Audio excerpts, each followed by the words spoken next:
Okay, guys, welcome to another stream. 10 irresistible traits that women find, 10 masculine traits actually that women find irresistible in men. That is what we are going to be talking about today. We're going to be going through the 10 traits that guys really need to have to ace it in the dating marketplace today, or at least to hope to try and ace it in the dating marketplace today, because, you know, the truth of the matter is that things are pretty tough out there, or they appear to be pretty tough, you know. We've talked previously on here about the difficulties that guys and women actually are experiencing in today's dating marketplace. And earlier this week, on Tuesday, I did a stream that was mainly addressed at women, and it was kind of like going over the dumb mistakes that women often make in dating and trying to sort of, you know, say to them, listen, maybe some of these things aren't really serving you very well, so why don't you have a look at trying to do something different, you know, trying to do something else. Today, we're going to be doing the same thing, but we're going to be aiming this at guys. And listen, I have been coaching dudes in this stuff for the past decade, right? So I've got a lot of previous experience in this kind of stuff. This is all material, basically, that I have taught to these dudes over the past 10 years, both in the UK and in countries all around the world. So there's a lot of real life experience behind this. And obviously, you know, I'm going to bring my own experience into this as well, and what I've observed and what clients are telling me, and everything else to really try and make something here that's kind of helpful for you guys. So look, if you have got any questions or any comments and you want to stick them into the chat, please do so. I'm going to type now, put comments in the chat. Yesterday, we did a stream reacting to Brittany Venti, who had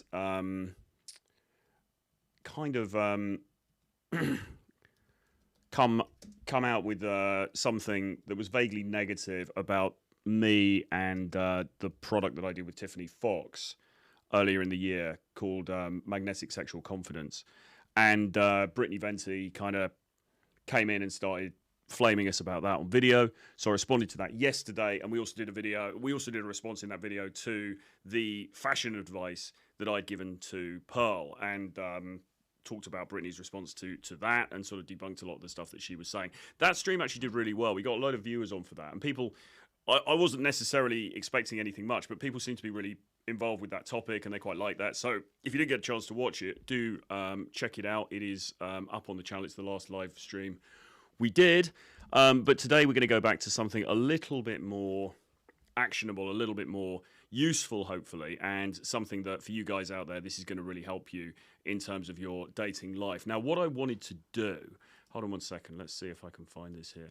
I did a tweet the other day that started to get quite a lot of traction, and I wanted to bring it up on screen, but I'm not sure how we can do this really. Just hold on one second. Don DeMarco says, Big Troy in the building. Yes, sir. Good to see you, man. Thank you for tuning in. Right, let's have a look at X. So I was just going to bring this thing up because it was quite interesting, I thought, anyway. Yeah, so how's everyone doing? Hope you guys are all doing good. We're nearly through another week.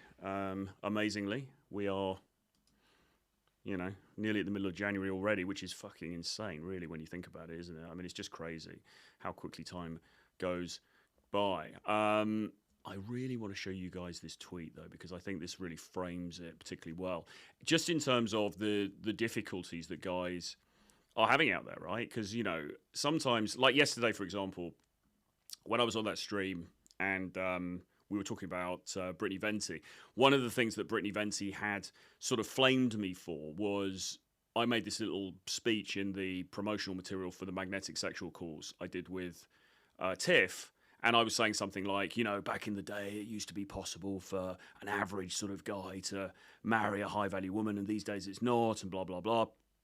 And Brittany was kind of flaming me for that, and it's sort of implying that I was exaggerating it and I was making it worse, and I was just using sort of empty red pill manosphere rhetoric in order to sort of hype up the product.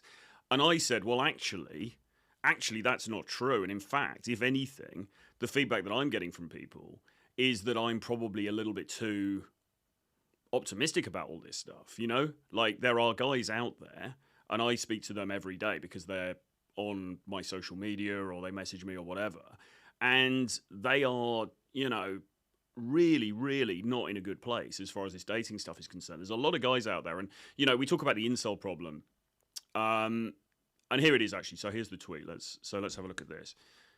This is the tweet I did. I have some sympathy with the incel problem. I'm not going to do it like that, actually. I'm going to do it like that. I have some sympathy with the incel problem, but in my experience as a dating coach, very few men are really so physically unattractive they can't date. The bigger problem is normally that they lack social skills or are on the spectrum and they don't have a system, okay? And as you can see, that's got 35,000 views, which is, pretty high for my account, and quite a lot of people commented on it and retweeted on it and stuff. Let's have a look at some of the replies here. Women's standards certainly don't help. Dating is way rougher for men than women.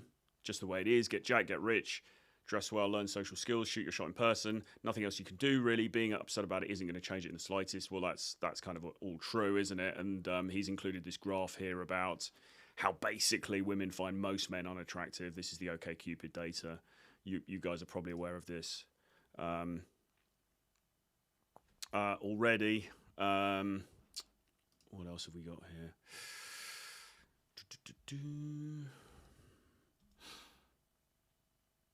I'm sure we had some more interesting responses than that. Yeah, so have a little look through some more of this.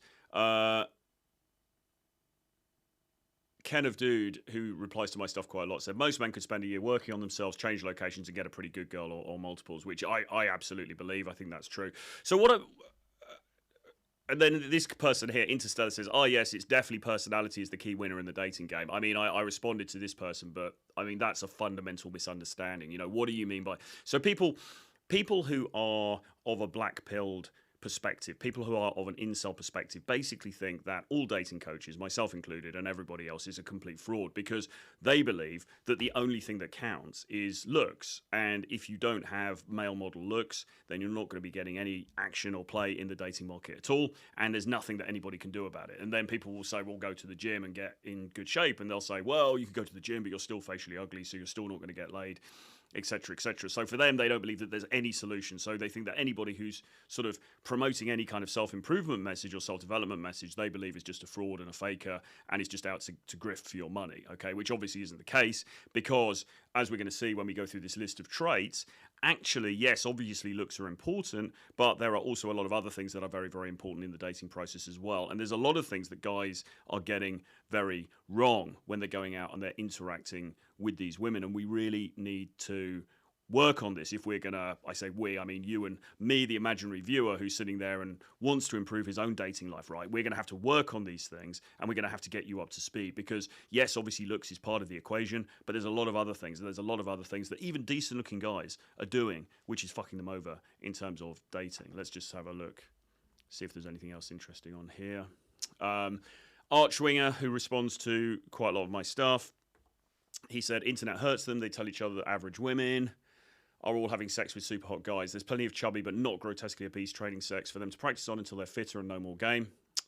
The bigger problem is the women. We don't want most of them. Yeah, sounds like a cope, doesn't it, really? What are we going? So there's a lot of people sort of agreeing, a lot of people kind of agreeing with this, including First Buckle, who says, I'm inclined to agree. Most people agreeing, some people sort of not agreeing. But in general, basically, the overall proposition was, look, I get it. I get that it's tough out there. I get the fact. And then you've got this whole group of people who are basically saying that, I cannot get laid. There is nothing I can do. I'm completely screwed. The market is completely against me. And that's it. All right.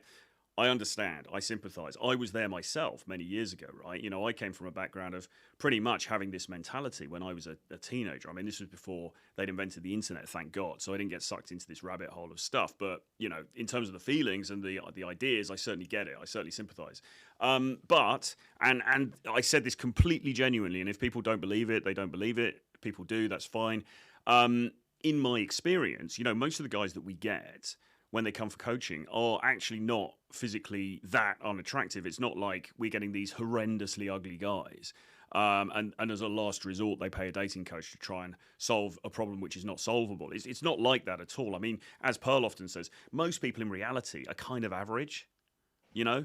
Most women are kind of average, you know, they put on a bit of makeup. Most men really are sort of average. Now, the great thing about being a man is that you can be average and you can then upscale yourself in different areas, and you can overall as a package you can bring yourself above average, okay? Because yes, looks are important for us, but they're not as important as they are for a woman. A woman's value, unfortunately, for them is very, very much tied to their looks in the dating marketplace. Men, yes, it is to some extent, but not to the extent that these people on Twitter would claim, okay? And the reason that they're claiming it is because probably they don't get out of the house very much and they don't have real life experience and they haven't observed this stuff. And certainly, absolutely, definitely, they haven't observed it in the way that someone like me has observed it, because I've worked with guys who are actively trying to improve their dating lives, and I've watched them interacting with real life women, and a lot of the time it's a bit of a car crash, okay?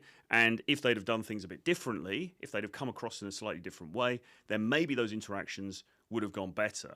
Or rather, almost certainly, those interactions would have gone better. And then they wouldn't be sitting there on the internet complaining and going, oh, it's all about looks. Well, you know, looks may slightly play into it, but it's also how you're coming across. It's also what you're saying. It's how you're saying it. It's your eye contact. It's your body language. It's your proximity to the woman. Are you using touch? Are you sexualizing the interaction? Or are you just being very bland and boring and beige and vanilla, okay? What are you actually doing in these interactions? You know, are you making yourself appear to be somebody that she would want to date and she would want to get intimate with, you know? When you look in the mirror at yourself and you consider your life and you know what you're bringing to the table, are you somebody that you would date, really, you know? And if the answer to that question is no, then you can't wholly blame the external market for that, right? You've got to take some of this on board, and this is why we bang the drum for self-improvement the whole time, okay? So, you know, it's a multifaceted thing. I said they're on the spectrum. There has been an uptick in on the spectrum related conditions over the last couple of decades, right? I'm not an expert on this stuff. And then somebody said, why do you hate people who are autistic? And I said, well, I don't. Like, what are you talking about? Obviously, I don't. But it does seem like, and there's obviously a bit of a grey area around, well, are people actually diagnosed? Are they really on the spectrum, or are they just a bit awkward or whatever? But nevertheless, it would appear that there has been an uptick in people with these kinds of conditions. And that seems to have actually correlated to the uptick that we've seen in the increase in male virginity and social awkwardness and the inability to present in an impressive manner, let's say, or even in a competent manner socially, is really, really, really important as far as this stuff is concerned, okay? So that is a big deal.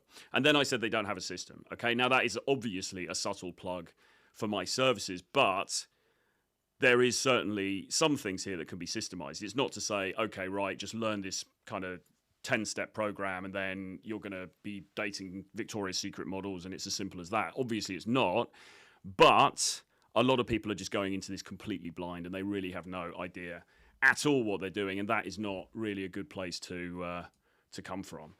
So, let's take that off. Good morning, degenerate, says JBB. Good to see you, bro.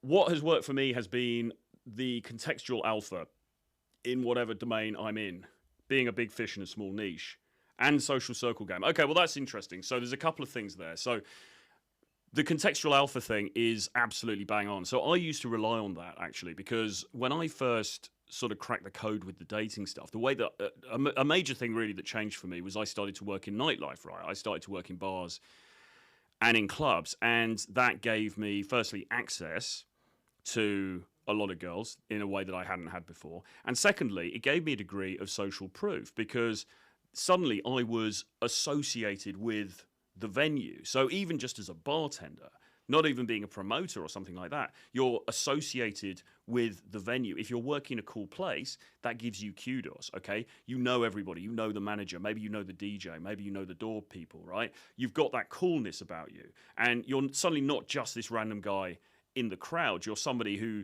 has some cachet within that venue, okay? So even as a lowly bartender, right? And this is why bartenders tend to clean up with dating, is because you've got that sort of like edge in the social hierarchy over just the random dudes who are in the club, okay? And if you've got, you know, you're looking decent, and if you've got some panache, and if you've got some wit about you, and a little bit of cheekiness and charm, you can definitely capitalize on that, okay? The problem, though, with being the contextual alpha is, of course, once you're out of that domain, what do you do then? And the answer for me was not very well, not very much. You know, I would, in the bar where I was working, for example, I would get results, and I met various girlfriends through that, and I had affairs and things like this, and it was great. But as soon as I went into a different environment, as soon as I walked out into the street or into a coffee shop, or as soon as I went to another nightclub or another bar, I felt completely valueless. I wasn't aware of, well, firstly, my value wasn't very high at that point anyway, and secondly, I wasn't aware how to communicate whatever value I did have to the women who were in front of me, okay? And that is such a key component of this, right? Because guys think that it's some kind of linear equation where basically all you have to do is go to the gym, get a six-pack, get a nice suit, get a car, whatever, what colour's your Bugatti, you know, that kind of thing. And, you know, get a bit of a social life, and then suddenly you're in. Suddenly you've got the hot girlfriend, and that's not how it works, okay? Because it's not as simple as to say 1 + 1 + 1 = 4, right? It's more than that. You need to have this X factor. There needs to be something else about the way that you present, okay, that is going to lift you above other people, and it's how you promote it, right? It's how you put yourself out there, because even if the product is really good, imagine you have a really, really great product, okay? You make an amazing product, but you don't tell anybody about it. Or you do tell people about it, but you tell them about it in a shoddy way. You don't sell it very well, okay? That product is likely not to be successful. It doesn't mean that the product itself was necessarily bad, but the marketing and the sales was very bad, okay? So with dating, what we need to do as guys is we need to make sure the product is as good as possible. So we need to be going to the gym, we need to be working out, we need to be eating right, we need to be getting sleep, we need to be dressing well, you know, all of these different things. You know all of the areas already. We need to be maxing out on all of that stuff to the greatest degree possible, but we also need to learn how to communicate that to the women that we're interested in, because if we don't communicate it effectively and in a way that commands attention, okay, then we're going to end up empty-handed anyway, all right?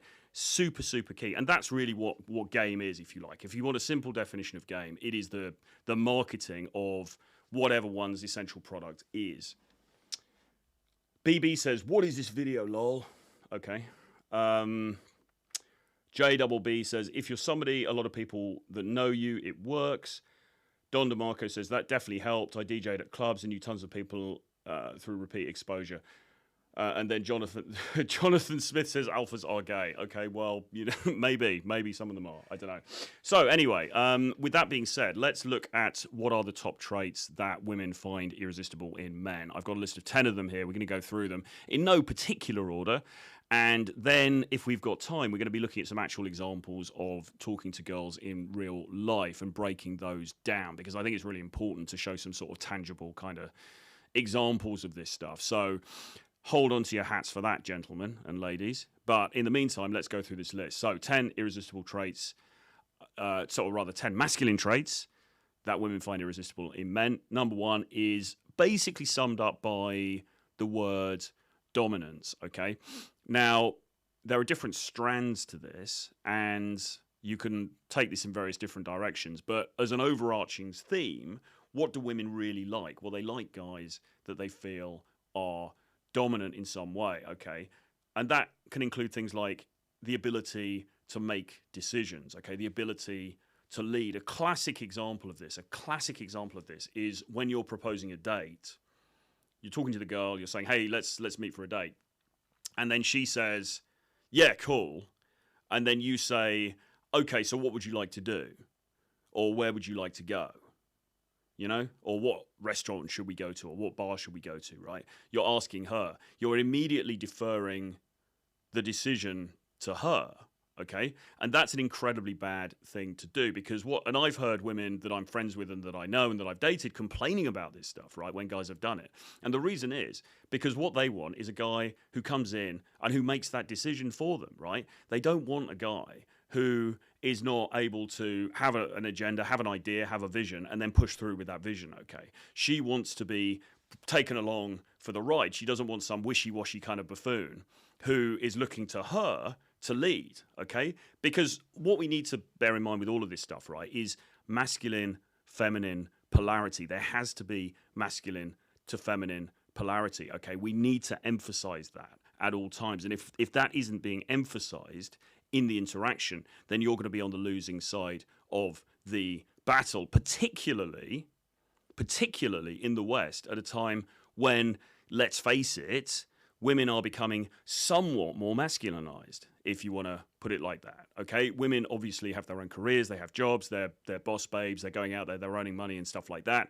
They are becoming much more, we're not in a society where the women are all sweet and they're feminine and submissive and they're just going to say yes sir, no sir, and nod their heads to anything you say. Quite the opposite, right? Women can be very vicious, actually, socially. If you go and chat up a hot girl at the club and she doesn't like you, you're going to find out pretty quickly that she's not going to give you very short shrift, okay?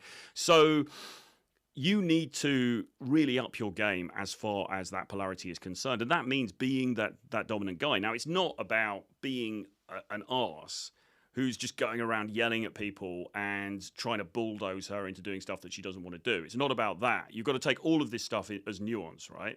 All of this stuff is multi-layered and not straightforward, okay? But as an overarching thing, does she want you to be more dominant? Yes, absolutely she does, okay? We got some comments a little bit. Lift your camera a bit, please, Troy. It's just cutting off the top of your head, which is a little disconcerting. Well, I could try and lower the chair. Is that better? Is that better? Maybe that's better. Do you really want to see the top of my head? I mean, is that going to add to the content? Anyway, thank you. Anyway, there we go. Thank you for that. And yeah, JBB says you have to have a plan, and she just comes along for the ride. Absolutely, I would completely agree with that. Let me just go into this. Let's see whether. 100% agree with that, bro. Yes, you've got to be the guy with the plan. She's got to go along with the plan that you have. I mean, look, if you meet a woman and she's kind of amenable to you and you say to her, oh, well, where do you think we should go? Yeah, she'll probably, she'll give you some suggestions. Maybe she'll suggest a place, whatever. But is she really going to respect that behavior? No, not really. You need to be the guy who's leading the fucking thing, okay? That's the important bit. JBB, he's admiring the shape of your skull. Yes, absolutely. Well, thank you very much. I appreciate the honor. Although, actually, my haircut, I take a bit of pride in the old haircut, So I guess it is quite good to showcase all of it, right? I think that is important. So dominance. Okay. So if any of you guys are familiar with old school game material, old school sort of pickup material, a guy called Chateau Artiste. Website called Chateau Artiste. The writer had a pseudonym called Royce. Okay, very, very, very good blog of old blog posts, all about game, all about dating, all about the pickup arts and all of that kind of stuff. Fantastic stuff. He veered off into politics a little bit and went a bit nuts. So some of his political stuff is a little bit dodgy, let's say, but his dating stuff is very, very good. And he really, really specialized in distilling and writing about this dominance frame and how important it is, okay? And what I see, and we're going to go into some of the reasons why this might be the case, but what I tend to see with guys when we're coaching guys, and guys when I'm just out and about generally and looking at what's happening around me, a lot of guys in the West particularly are quite wishy-washy. If you go around in London or you go around in New York, maybe Miami, less so Miami probably actually, but London, New York, you've got a lot of dudes who are pretty soy, okay? You know that term, soy? You've got these dudes and they're wandering around and they're drinking their vegan lattes and they're carrying tote bags and they've got these like very carefully manicured beards, and there's something a little bit weedy about it all, right? There's something a little bit unmasculine about it, okay? Now, masculinity in itself, of course, is a wide spectrum, right? You've got the likes of some of the top internet figures over here. You've got the Jocko Willinks and people of that ilk, okay? Obviously, and then you've got the more, I guess I'm representing a slightly different sort of shade of it, let's say. But you want to be on the side of the curve that lends itself to a higher degree of masculinity, basically, okay? You want to be more forceful. You want to be more dominant as a personality. If you don't have those things, then, you know, yeah, you might end up dating somebody who's going to walk all over you, but it's not going to be a very fun experience. And Mystery of the Mystery Method, who was featured, of course, in the book The Game by Neil Strauss in 2005, famously said that ultimate masculine attracts ultimate feminine, okay? So you want the ultimately feminine, submissive, beautiful, young woman, okay? She's going to be attracted to the more masculine dude, okay? Polarity, super, super important. We opposites attract. We are attracted to that thing which is different in nature to us, okay? So you need to emphasize your masculinity, which sounds kind of cringe, but it's true, right? That's what needs to come across. It doesn't have to be in a 2D alpha way. You don't have to go around doing an Andrew Tate impression the whole time, okay? It's not about that, but you do need to emphasize the difference between you and her. And I've talked about the West, but if you go east, if you go to Eastern Europe, you go to Poland or even into Ukraine prior to the war, or Russia itself, where the women are very much more feminine and somewhat more submissive, and although, you know, feminism is taking hold in those parts of the world as well, nevertheless, there is a more traditional sort of backdrop there. Those women like dominant guys even more, okay? They expect it, all right? And if you're not living up to that, then she's just going to think, well, who the hell is this idiot? You know, this soy latte drinking, you know, metropolitan London buffoon. And she's not going to give a monkey's right about you, because you've got to emanate that raw masculinity that she craves, okay? The Raging Tomato is back with some tomatoes and some hearts. Good to see you. Thanks for tuning in yesterday for the Brittany Venti thing. Okay, so number 2 goes on from that, really, but it's the ability to say no, okay? The ability to say no. And this is, you could say dominance, but this is really something slightly different, which is pushing back, okay? Pushing back on her, her agenda, what she wants. Now, again, this is not to say you're being a complete arse the entire time, and whatever she says, oh, I'd love some ice cream. You're like, no, shut up. Oh, I'd love to have a cold drink. No. It's not like that. It's not like just saying no to everything for the sake of things. But you have to have boundaries, okay? And Pearl hates the term boundaries, and I know why, because it is kind of cringe. But hear me out, because in this context, what you need to do is have an idea of, okay, what is tolerable for me? What is acceptable for me in my universe? What am I going to allow in terms of this relationship? And things that you will not allow, that are beyond the pale as far as you are concerned for that relationship with this girl, okay? And you've got to just you've got to hold to those boundaries, okay? So if it is, and this is one that gets talked about a lot on all of these shows, all of these red pill shows, but if it is something like going to the club, and for you it's unacceptable that she goes to the club on the Friday night, for example, you've got to lay down the law. You've got to put down that boundary, okay? Obviously, it's up to you beforehand to decide where you stand on stuff like that. But if she's trying to get you to do things that you don't want to do, like if she's saying to you, okay, it's Saturday, let's go and visit my friend. You know, my friends are doing this performance. Why don't we go to it? It's going to be amazing, blah, blah, blah. And you're thinking, I really don't want to go to that thing. I don't like her friends. Her friends don't like me. I've got work to do. I want to focus on my mission, the stuff that I need to be getting done for myself. You've got to hold that boundary. You've got to be prepared to say no to her, okay?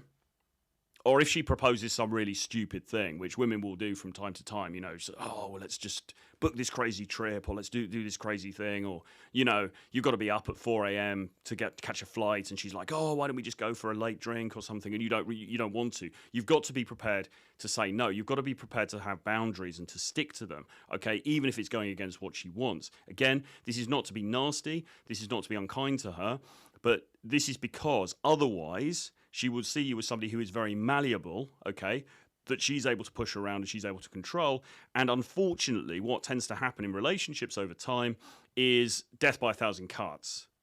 Basically, death by a thousand concessions, right? You start to concede on this point, you start to concede on that point, you concede on the third point, and then all of a sudden, she's lost respect for you, she's walking all over you, she's doing what she wants, and you are crumpled up in the corner like a buffoon, crying your eyes out, okay? That is not where you want to end up, right? You need to have boundaries, and you need to establish them early on, and you need to show that you're prepared to enforce them as well, okay? And all of this stuff really goes back even to the initial encounter. So the first approach, the first time you guys meet, you want to present as the kind of guy who has standards, who has boundaries, okay? Who is not going to put up with just any old shit, all right? Now, that doesn't mean being a humorless bore who's tutting and shaking his head at everything and just saying no to her the whole time. It's not about that. You can still be the fun guy. You can still be charismatic. You can still be charming. You can be humorous, witty, whatever, right? And you should be those things. But underlying all of that, there needs to be that steel. There needs to be that sense of, I'm not going to take this shit going beyond this point, okay? She needs to be aware of that. This is something that I personally got better at as I got older, okay? When I was younger and I was having my first sort of relationships, my first girlfriends, I was very, very bad with this stuff. Basically, I was just so glad that a girl wanted to spend time with me that I would kind of just do whatever she wanted to do. I'd let everything go. And very quickly, I found those women lost respect for me. And inevitably, those relationships ended up falling apart, okay? Much later, when you sort of just get tired of all that bullshit, right? I mean, by and large now, the women that I deal with, they kind of just know it. I don't have to say anything. They kind of just know that there are certain boundaries in place, that there are certain things that I would not tolerate, and I would just walk away, right? And by and large, they tend to fall in line with that, okay? And it's not about me being this draconian dictator. It's just about the vibe that I'm emanating, what I'm giving out, if that makes sense.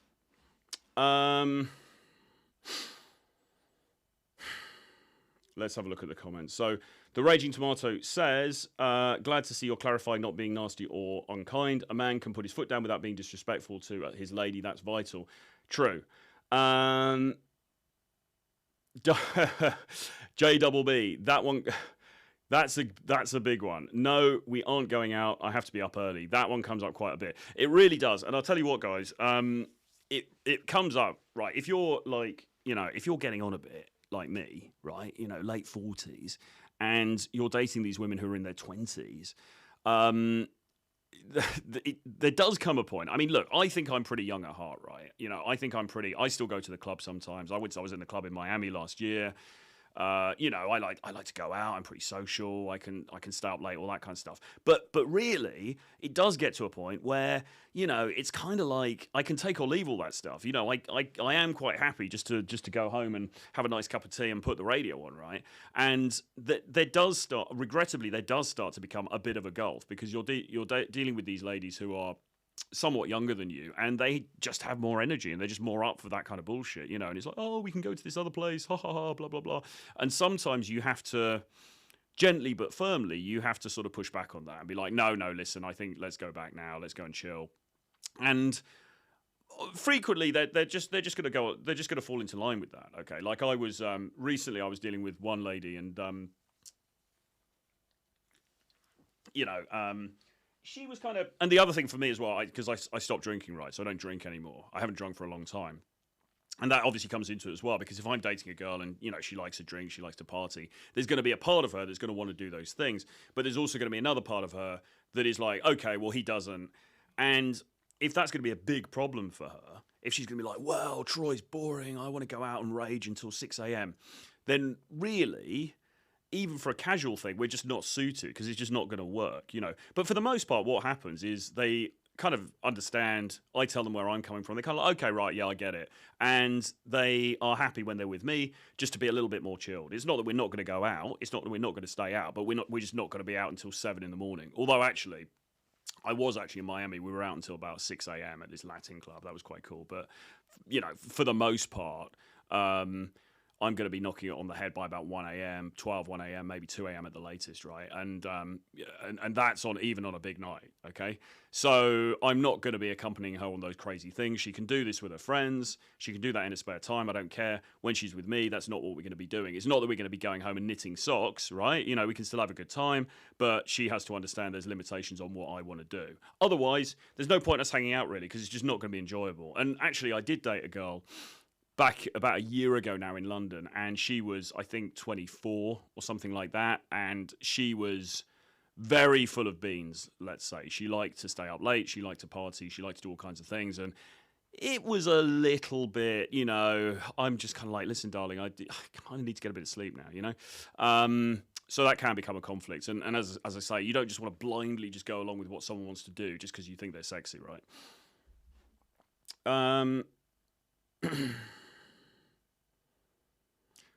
JBB, can't be bothered to deal with it most of the time. I'm 38 and I enjoy my sleep more and more. Absolutely. So any questions, any comments, put them in the chat. We'll deal with them as we go through. So number 3 is women find guys who don't pedestalize them irresistible, okay?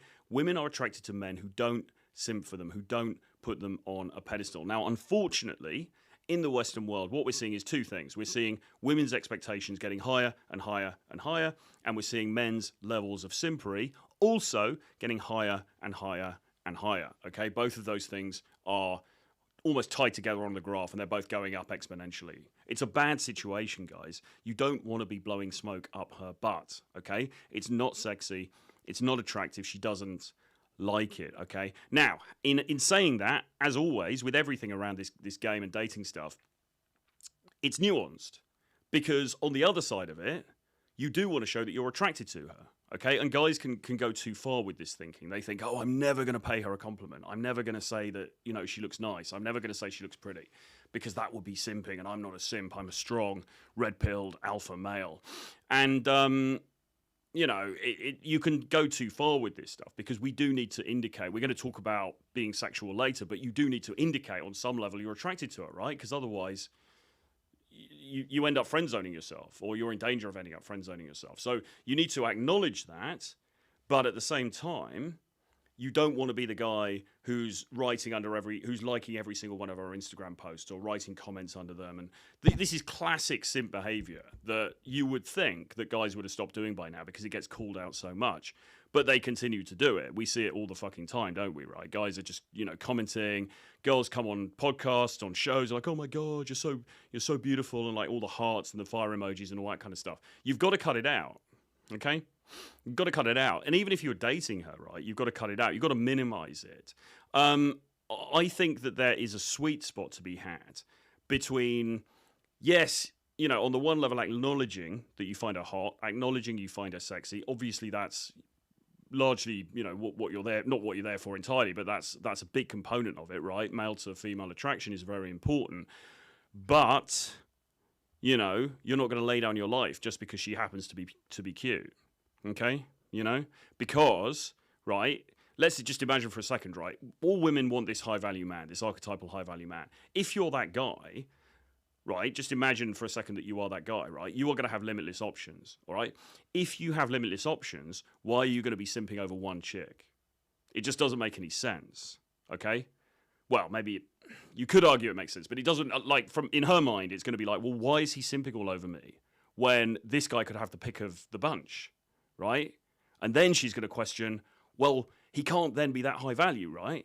Because if he really was high value, he wouldn't be simping all over me. He would be doing other stuff. So understand the logic, right? Understand life, and recognize that giving too much without it being reciprocated, and I think that's a working definition really of simping, giving attention where it is not being reciprocated is a bad thing. As Myron says, no free attention, right? No free attention, okay?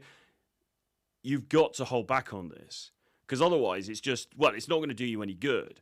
And mentally, you're putting yourself on a lower pedestal than these women. You're training yourself to believe that you are less worthy than these women that you find attractive, okay? And mentally, that's a very, very bad thing to do, okay? You don't want to be training your mind in that way. you want to be, if anything, going out into the world with the opposite idea. You want to be going out into the world with the idea of, well, I'm fucking awesome, right? I mean, they are lucky to be spending time with me. That may objectively be a bit of a stretch at the moment because you're still working on yourself, you're still working on your money muscles, game frame, and all of that good stuff. Thank you, John MLD. But that's the aspiration. That's the North Star, the direction that you're going in. And that's certainly what you want to emanate to the world as you are out there on the dating scene, okay? Raging Tomato says, it's only simping if the interest level isn't reciprocated. Yes, I think that is true. I mean, classic simping, I suppose, is putting heart emojis on an OnlyFans model's page or picture and, yeah, you know, and she's never going to look, she's never going to respond, nothing's ever going to come of that. You're just deifying her as this kind of goddess. I think that's like epic level simping. There is probably another level of simpery, which is not as insidious, but is also probably not the right frame necessarily, which is, say you're dating a girl, you've got a girlfriend, and she is very beautiful, but you're just telling her that the whole time. You're sort of focusing everything on that. I think you want to be sort of sparing with the physical compliments, at least certainly at the beginning, and probably all the way through, really, because apart from anything else, it's just like, you know, yeah, okay, she likes to know that she's desired, right? She likes to know that she is found physically attractive. That's going to come through in the sex, okay? That's going to come through in the sexual intimacy between the two of you. But also, you know, she does also want to be appreciated for other things beyond her beauty as well. So I think you can lay it on a bit too thick with the beauty stuff. She's heard it all before anyway. It's a little bit cliche, you know. So I personally, I certainly own it. I don't seek to not compliment women that I'm with or I spend time with. You know, the opposite. I usually like, hey, you look really hot, you look sexy. And particularly if she's sending me pictures and all that kind of stuff, you know, obviously it can be quite fun then. You've got to then, you know, give her some props because she wants to feel desired, right? That's sexy for her. But equally, you also want her to understand it's not your first rodeo, right? It's not the first time you've seen a naked or semi-naked attractive woman, okay? You know, yeah, she's hot, yeah, you want to be with her, but you're not going to lose your shit if it doesn't happen or you guys end up breaking up or something, okay? Super, super key. So don't simp, don't put her on a pedestal. She's just a human being, okay? She may be a human being who becomes special to you, right? You like her, you're attracted to her, all of that good stuff. Yeah, great. But you're a high-value guy and you've got options and you've got other opportunities in the dating marketplace as well. So it's not the end of the world, whatever happens. JBB, thanks, man. Good to have you on here. Do subscribe to the channel if you haven't. It's good to have your contributions here. He says, even if you have limited options at best, you should still be doing something that adds value to yourself. If she isn't doing it, you have something better to do. Even if you have limited options at best, you should still be doing something that adds value to yourself. If she isn't doing it yet, have something better to do. I think I see where you're coming from there. I mean, look, yeah, I mean, if you've got limited options and you're in the dating marketplace, then you want to do a little bit of fake it till you make it. And you want to almost pretend that the options are greater than they are. And that's not, it sounds disingenuous. I'm not saying lie about it. I'm not saying go on the date and go, yeah, I got loads of birds. You know, I'm not talking about that. But you want to, whatever the reality of your situation is, you want to present as a dude who has options. And the reality is you probably do have options. Because it's not just like one woman on the whole planet is going to find you attractive. There are going to be other women out there who do. It's just that maybe you haven't found them yet or you haven't put yourself into contact with them yet, okay? So you've got to hold yourself, you've got to be aware of your value and you've got to own that value, okay? Now, the value might be work in progress, okay? Because you are going to the gym, you're trying to build yourself up, you are working on your finances, you're working on this and that, okay? Yes, it's work in progress, but nevertheless, you know your potential, okay? And your potential is the most important thing because only you know where you can get to, all right? Only you know where you can get to. And, you know, be confident in that.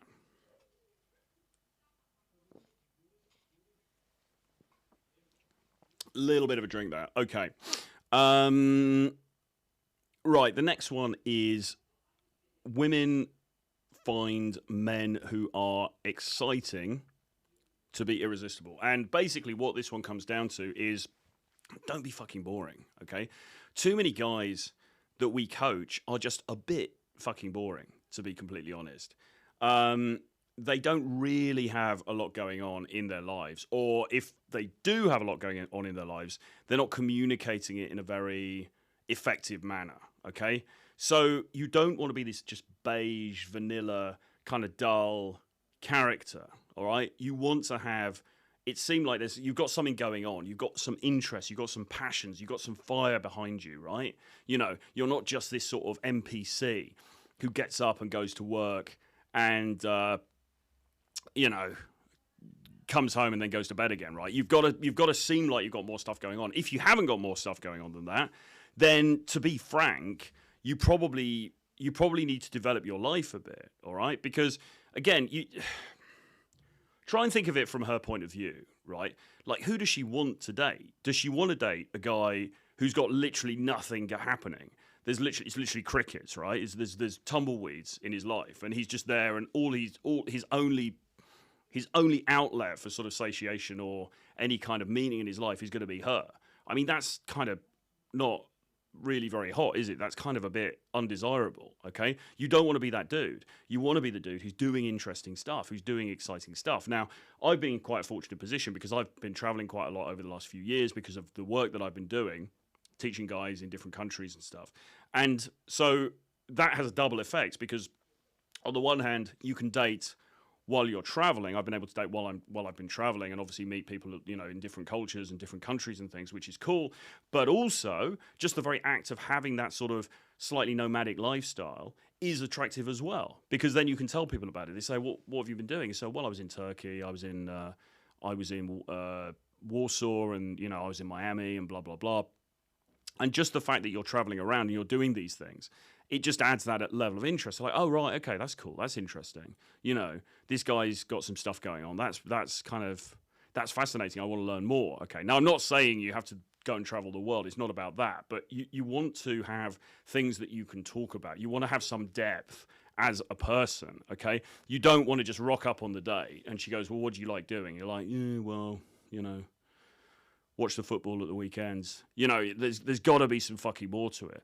And there's got to be for you as well. Because, look, you're going to be dead pretty soon. We've got a few decades on this planet, okay? We've got a few good decades on this planet, our one life as far as we know. And that's kind of it, right? So, for fuck's sake, like, we need to be doing stuff that gives our life some meaning, okay? And we want to have some passion about that. We want to have some fire behind our eyes about those things. And then we want to be able to, you know, then as a peripheral effect of that, when we're on the date, when we're engaging with somebody that we find attractive, we're able to communicate that, and they think, wow, that's pretty cool. This guy, again, he's got something, okay? And this is one of these areas where the whole incel looks maxing kind of crowd, they don't really get this, or they don't really acknowledge this. They think that if you're just good looking, you can just rock up and she's going to be all over you and that's it. And it really isn't. And the reason I know that is because I've taught personally many guys who've been very good looking, okay? Genuinely good looking guys who aren't really enjoying the kind of dating life they want. And I'm not saying that, oh, they're getting laid every week, they're just not getting good quality. I mean, they're literally having dry spells of, you know, multi-year dry spells, okay? And certainly many months worth of dry spells and not having anything happening at all on the dating front. And it's not because of their looks, it's because of this, or this is one of the things, right? It's because they're not. There's nothing there. There's not enough there that's interesting, exciting enough for her to think, yeah, right. There's something. Yeah, this guy, fuck. You know, you need to have that depth of character. You need to have that richness that you can bring to the table. Not richness in money. I mean, richness in terms of your life. You know, what you can talk about, what you want to bring to the table, the energy, the excitement. All of this stuff is so fucking important. Mark says, loads of birds, clip it and make it a short, too funny. Yeah, people like these expressions, don't they? These English expressions. Yeah, man, you know, like, you've got to bring some passion to the table. You've got to bring some fire to the table. And if you're not, then it kind of is a little bit bland. So don't be boring. The next one is women find men who own their sexuality irresistible, okay? So own your sexuality. Now, what I mean by that is my friend, the late Tom Torero, used to say, don't hide your dick in interactions. He used to teach day game, going out and meeting women during the daytime, okay, in coffee shops and malls and street and stuff like that. And what he meant by that, don't hide your dick, was don't pretend that you just want to be friends with her, okay? Don't try to do that sort of thing where you're kind of smarming your way in there under this pretense of friendship, but actually you're interested in something else. You're interested in, you know, sexually interested in her.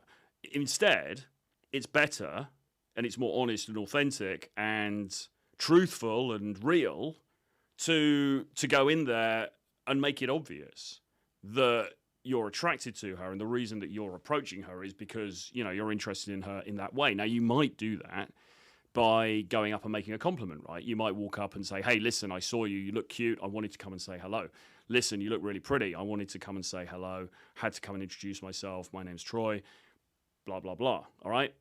So you might pay a compliment at the beginning, and then that sets the context, okay, for the interaction. You're not saying, oh, you know, I was looking for a present for my sister and I thought maybe you could help, and you're setting up this fake context for why you're talking to her. If you just go in there and you own it, like, I mean, I've been very ballsy. You know, I went up to a girl in Miami on in the summer, and I was like, you look, and she's wearing this like strappy dress. It was a warm evening in Wynwood, and I just walked up and I said, you look fucking sexy, okay? So you can be as direct as that, particularly in the nighttime, and it's fine. They I'm not going to say every woman's going to like it every time, right? I mean, obviously, calibrate at your own risk, etc., etc. But in the main, women like to be admired, okay? And that girl really liked that compliment. We started a conversation. I got her phone number, and then we ended up messaging, and we date, and all the rest of it, okay? So, owning your desire for her and not trying to hide it is a huge thing. And this is a mistake that I always used to make when I was a younger guy, because I thought, as a lot of men do, that the keys to the kingdom were basically just be really friendly with her and kind of hang around, you know, be super, super friendly with her, do stuff with her, hang around, and hopefully at some point something's going to happen.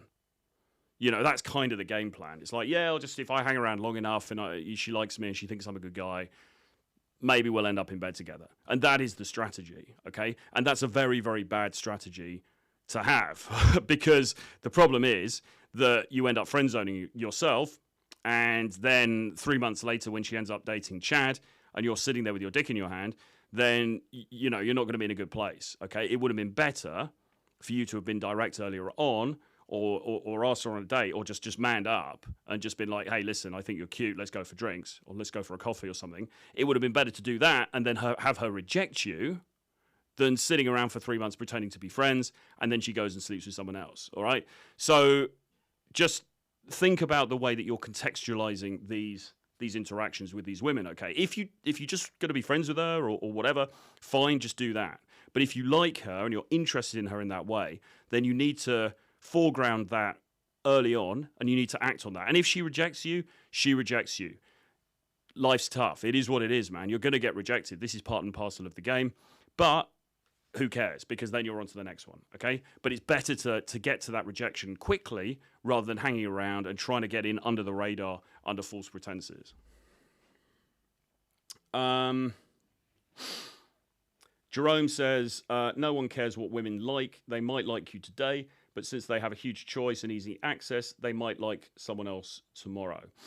Yeah, I mean, it's true. It is true, but it's not quite, in my experience, as...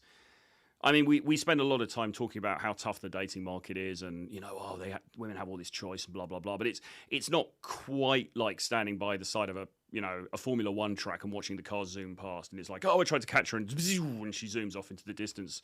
It's not quite like that. I mean, if you meet her and you make an impression on her, and she's into you, okay, and this is the important thing. This is what we try to teach with all of this dating stuff. Is like, okay, so how am I making the initial interaction sticky enough so that she actually likes me? She's craving to see you again. She's thinking about you, right? She's not just immediately just going to go off to some other dude.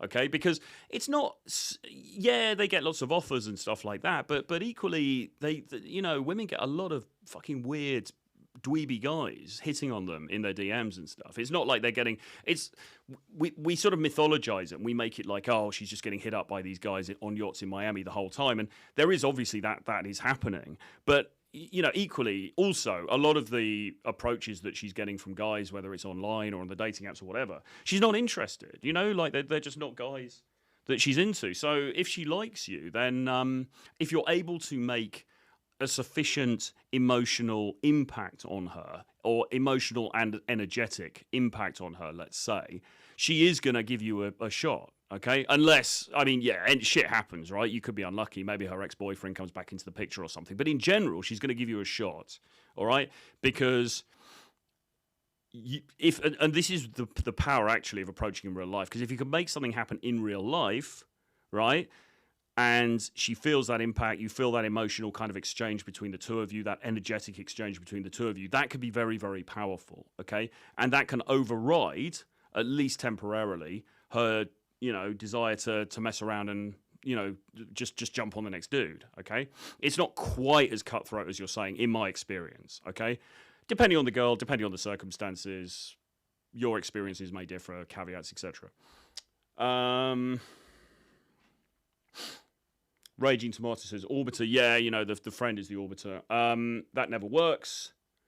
Yeah, I was talking to... I was talking to somebody I know the other day on a call, and he was telling me how a friend of his, there's this girl that he thinks is quite cute, but his friend likes her, so she's off limits. And the friend's strategy is basically to just be friends with this girl and then try and transition it to boyfriend, girlfriend. Apparently they've been hanging out for a few months, and they go to dances together, I don't know, like dance lessons, like Southern line dancing, all that crap, and do various social things together, but nothing's happened intimately. They haven't got together, they haven't sort of become, like nothing sexual or anything has happened. And this is the guy's strategy. He's like, yeah, I'm just going to hang around and kind of hopefully transition her to a girlfriend. And the guy said to me, will that work? And I said, well, it might. Things happen, right? Friends, male, female friends do get together, yes, but if I had to bet the house on it, I would say no, I don't think it's going to work. And actually, the guy's putting himself in a very vulnerable position because, as I said earlier, right, you can be friends with this girl, you're developing feelings for her, you're feeling that sense of closeness to her, but she's not obligated to you, right? She's not even seeing you, let alone exclusive with you. So then what happens if, suddenly Chad from the local gym hits her up and she starts sleeping with him? And then the worst position is she comes to you as a shoulder to cry on. She's like, oh my God, Chad was supposed to call me last night and he didn't. I was looking forward to him fucking me and oh no, what am I going to do? And then you've got to be the shoulder to cry on because you've put yourself in this ridiculous friend zone position with her. Absolutely terrible. Terrible, terrible, terrible strategy. A far better strategy is simply to be upfront and to shoot your shot early on, okay? And if she rejects you, then just deal with the fallout or just deal with it. Take it on the chin, okay? Because rejection is always going to sting, right? It's never great for anybody to get rejected by somebody they like, but it's much better to get it out of the way and then move on with your life and go and fucking meet somebody else than it is to keep the thing going for months and months or years on end, only to be even more hurt when it inevitably fucks up down the line, okay? Believe me, mistake that I've made many times in the past, it's not a mistake I make anymore because I'm very wise to this stuff now. But what you need to be doing is you need to be going in there and you need to be putting her in a position where she has to decide about you. Okay, are you a romantic potential interest for her or not, right? If you're not, fine, okay, no harm, no foul. It was great meeting you. Have a great life, and then you're going to move on and do your thing, okay? If she is interested in moving in that direction, great. The two of you then move in that direction. But what you don't want to do is be in this kind of pretend friendship with somebody when really you want to sleep with them, because it's underhand. It's dishonest as far as she's concerned anyway, right? Because you're not really wanting to be friends with her. You just, you want to bang her, and you're just too chicken to make a move. And secondly, it's no good for you because psychologically you're in a very bad space. All right, it's the opposite. Remember the first of the rules that we had here in this list, right? Dominance. It's the opposite of being that masculine guy who goes for what he wants. You're literally being this kind of it's the most passive act that you could do, isn't it? In terms of a relationship, you're literally going, yeah, I'm just going to sit here and I'm going to see what happens, and I hope she likes me. You know, it's a very, very pathetic, weedy strategy. It's not a masculine strategy to take, okay? And it's not one that I would recommend. Not to say that male-female friends don't get together. Obviously, it happens. Happens a lot in sitcoms. Happens a lot in rom-coms, that kind of shit. In real life, it happens a bit, but it's not a good strategy to hang your hat on. A much better strategy is to become impactful, to go in, to make an impact, okay? To sweep her off her feet, essentially, at the beginning. And if you don't, then, okay, fine, I'll go and meet someone else. But you want to come in and set the tone right from the start, is the answer.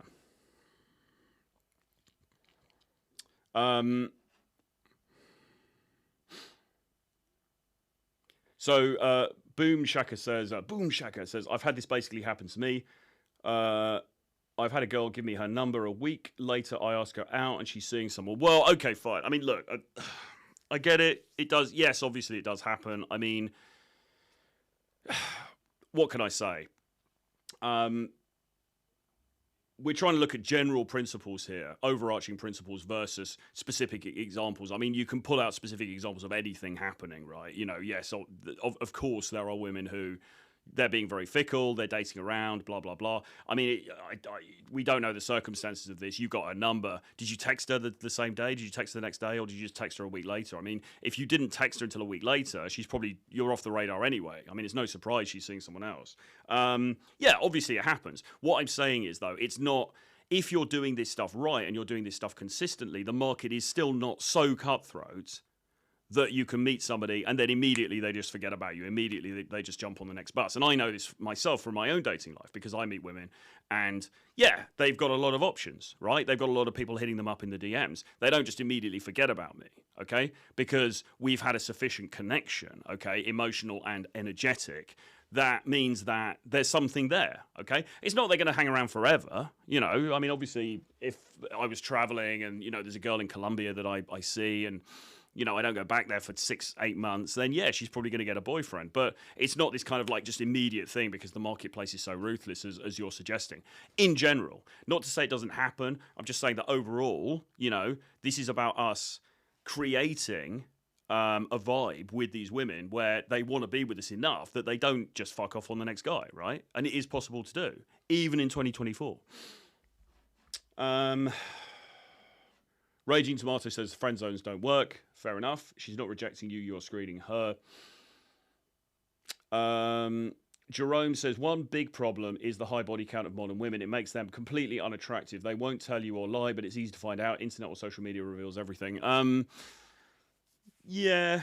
I mean, yeah. Are you less physically attracted to her though because she's got a high body count? I mean, how high are we talking as well? I suppose is the other thing. I mean, yeah, if she's like,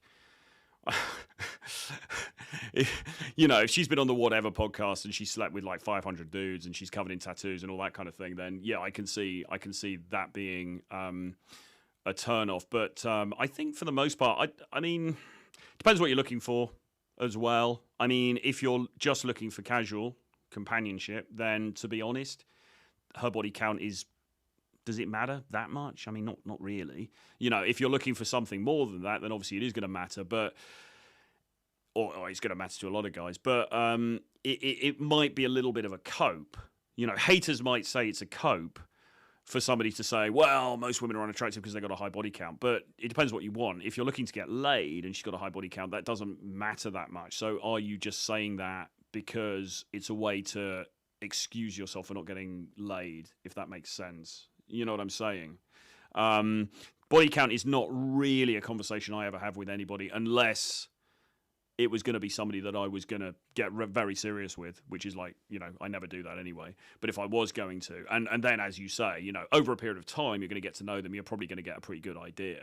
The women that I have been in longer term things with, to the best of my knowledge, have been women who haven't slept around a lot prior to me.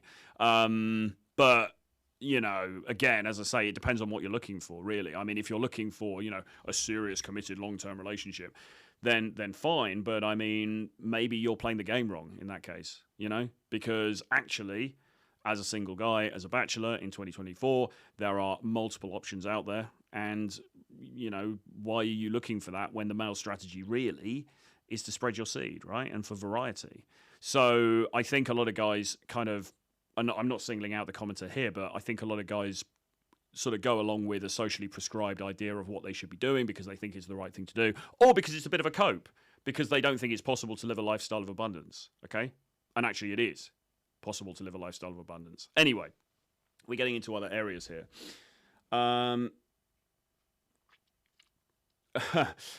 KFJ9N4 says masculine traits plus a fat wallet. I think I am more and more. I didn't put it in this list actually, but I am more and more coming around to agree with the naysayers who suggest that money actually plays quite a big role in this stuff. I used to not believe it, or rather, it wasn't that I didn't believe it, that money was important. It was just that I believed that game would mitigate the need for money. And the reason I had that way of thinking was because that was something that people like Tom used to teach. A lot of the early people that I was inspired by, you know, used to basically say, look, money is not the thing, because you want to override that, because your game is going to be so good that you don't have to be. The whole point of game in the first place was you don't have to be the multimillionaire playboy, right? Because you've got this amazing thing called game, and what that's going to do is that's going to put you above the pack.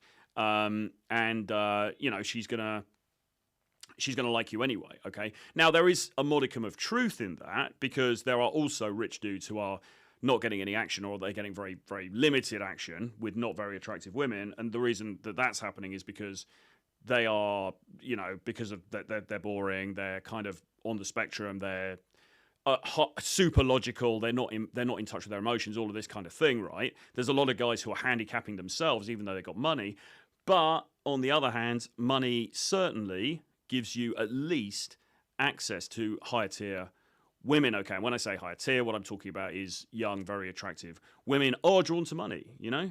And it's just a fact of life. Now, it's not necessarily in this hugely cutthroat gold diggery way, right? It's just, you know, people always say, well, you don't want to attract a gold digger though, do you? And it's like, well, not everybody, not every woman is this grasping, you know, talon-nailed kind of like gold digger, like this. I mean, there are shades of grey and subtlety in that, as there is in anything else. A lot of girls actually, you know, they're not going to ask a guy for money. They're maybe not going to ask a guy for gifts, things like that. But they like to have a nice lifestyle. You know, they would rather be with a guy who can take them for a weekend in Italy rather than take them down to the local Greg's, you know, for a steak slice and a cup of tea. Or I'm told the coffee in Greg's is quite good, actually. So maybe a coffee. But you know what I'm saying, right? It's like, well, two guys, all things being equal, and you've got a guy and he's like, hey, yeah, you know, I've got a, you know, I'm going to this party on a yacht on the Aegean coast at the weekend. Why didn't you come over with me? We'll fly over there. I'll get first class tickets. We'll stay in a cool hotel, blah, blah, blah. Or you've got a dude who's like, listen, I'm going to be finishing my shift at Decathlon. Why don't we go down Mackie D's and get a couple of or why don't we go down KFC and get a couple of Zinger burger meals, right? I mean, what's more attractive? Well, obviously it's going to be the dude with money. It's not necessarily she's this heartless, you know, gold digger with these like dollar signs in her eyes, like, It's just like, well, what would you rather do, you know? And the problem is that you've got dudes out there who've got both, right? So you've got dudes out there who are, you know, she's not just going for the money, he's also decent looking, and he's got some riz, and he's in good shape, okay? And those are the guys who really are the triple threat. All right. There's not so many of those, though, because, as I say, there are plenty of rich guys who are complete chumps as well. But again, you know, I saw somebody forwarded me a page from a book, which I can't reference now because I don't have the details with me, but maybe I'll be able to drop it in the description or something. But there was a study, and basically what it showed was that all other things being equal, wealth and status did make up for a shortfall in facial attractiveness in men, as far as women were concerned. Okay, these women that were studied, they said that, you know, they rated men in terms of physical attractiveness, and then, you know, wealth and status was put on top of it, and then the less attractive guys were deemed to be more attractive as a result of that status and wealth, okay? So this is why there's a lot of naivety around this whole black pill incel space of thinking it's only about looks, because it really fucking isn't, you know? And quite frankly, anybody who just goes out of the house and, like, looks around them, and particularly if you go to some high-end venues, you're going to see this very starkly portrayed in front of you the whole time. So, yes, I do think money does make a difference. But, you know, money without riz, it's going to be a hard ride. You know, you're probably going to get some results, but you're not going to get results necessarily with the women that you want. And there's a good chance you're going to get fucked over, basically. And I have friends and clients who have been fucked over. They've got money, and in various ways, they've been screwed over by women, okay? So money, like with anything, money on its own is not great, but I think money certainly is a bigger part of the package than maybe I acknowledged previously. And I don't think that's necessarily a bad thing.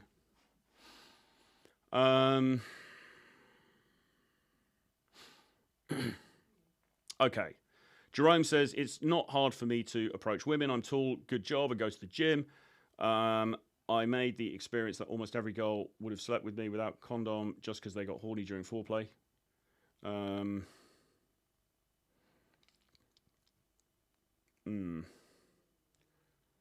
Jerome says, I experienced it 28 times. My body count is less than 10. Not sure what you mean. Body count matters because of sexual diseases. If you have to pay a prostitute, they are better off. They have to check their health regularly. Yeah, true. I should be being very rich, sir, says the master.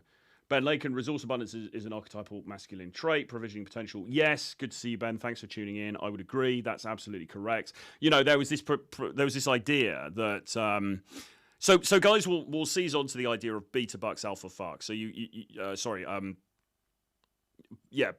alpha fucks, beta bucks, right? So that it's a well-known expression. Rollo Tomasi talks about it a lot. It's basically that the alpha, the quote-unquote alpha guy, is going to have sex with all these women for free, and you know, because she's just got that genuine desire for him, whereas the beta guy is going to be the one who's footing the bill, etc., etc. You know, it's the archetypal sort of, okay, now she's 35, she wants to settle down and get married and have kids. She chooses the guy who's a little bit less exciting because she's kind of got to, right? She needs somebody with a stable job and blah, blah, blah. So he's sort of footing the bill, whereas the alpha was enjoying the fruits of her sexuality and youth for free, okay? Where that falls down, though, is that you get some alpha guys who've also got money. Or at least maybe they're not multi-millionaires, but they've got enough money to also provide her with some cool experiences, right? Okay, are we then saying that is beta behavior? No, I certainly don't believe it is, because if you go to Mayfair in London, or if you go to Miami, or if you go to any of these places, you've got dudes who are both wealthy and ripped and good looking and intelligent and successful, okay? And that is the elite. Those are the women that they really want, right? It's so yes, of course, we've all heard stories, and we all continue to hear stories about, you know, she'll have sex, you know, super hot girl will have sex with the career criminal who hasn't got any money to his name, and he's sleeping on a mattress, and he's got tattoos on his face and all that kind of stuff. Yeah, that stuff happens, but by and large, really, what generally is what they want is a guy who's ticking all of the boxes, okay? And, you know, you can sit there on the internet and about the fact of like, oh, well, it's beta to pay money, blah, blah, blah. But it really kind of isn't. Because actually, a lot of guys who've got money are very alpha, okay? I mean, a great archetype is Wolf of Wall Street, right? Look at Leo in that film. Exceptionally high testosterone dude, exceptionally alpha guy who makes a lot of money because... I mean, this is the irony. Because he's alpha, he makes a lot of money, right? And he gets the beautiful woman, etc., etc., etc., okay?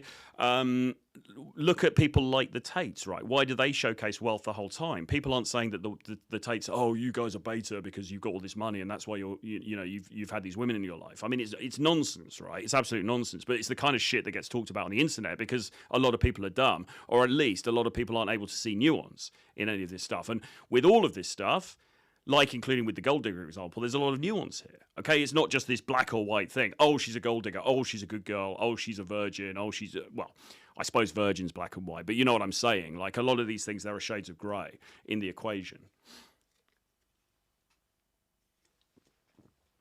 A little bit of caffeine.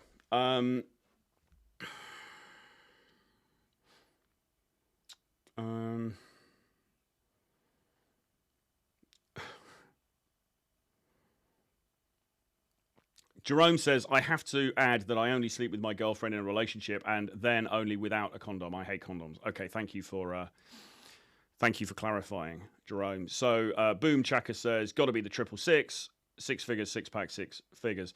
Yeah, I mean, and what can you say, right? Unfortunately, I think the onus is on guys. The onus has always been on guys to level up in all of these different areas as much as you can. I mean, leveling up to 6 foot might, you might have to go to Turkey to get the old leg extension operation done. But the other things, certainly are somewhat more within our control. And yeah, the onus, unfortunately, it is on us to sort of perform in or outperform in all the categories.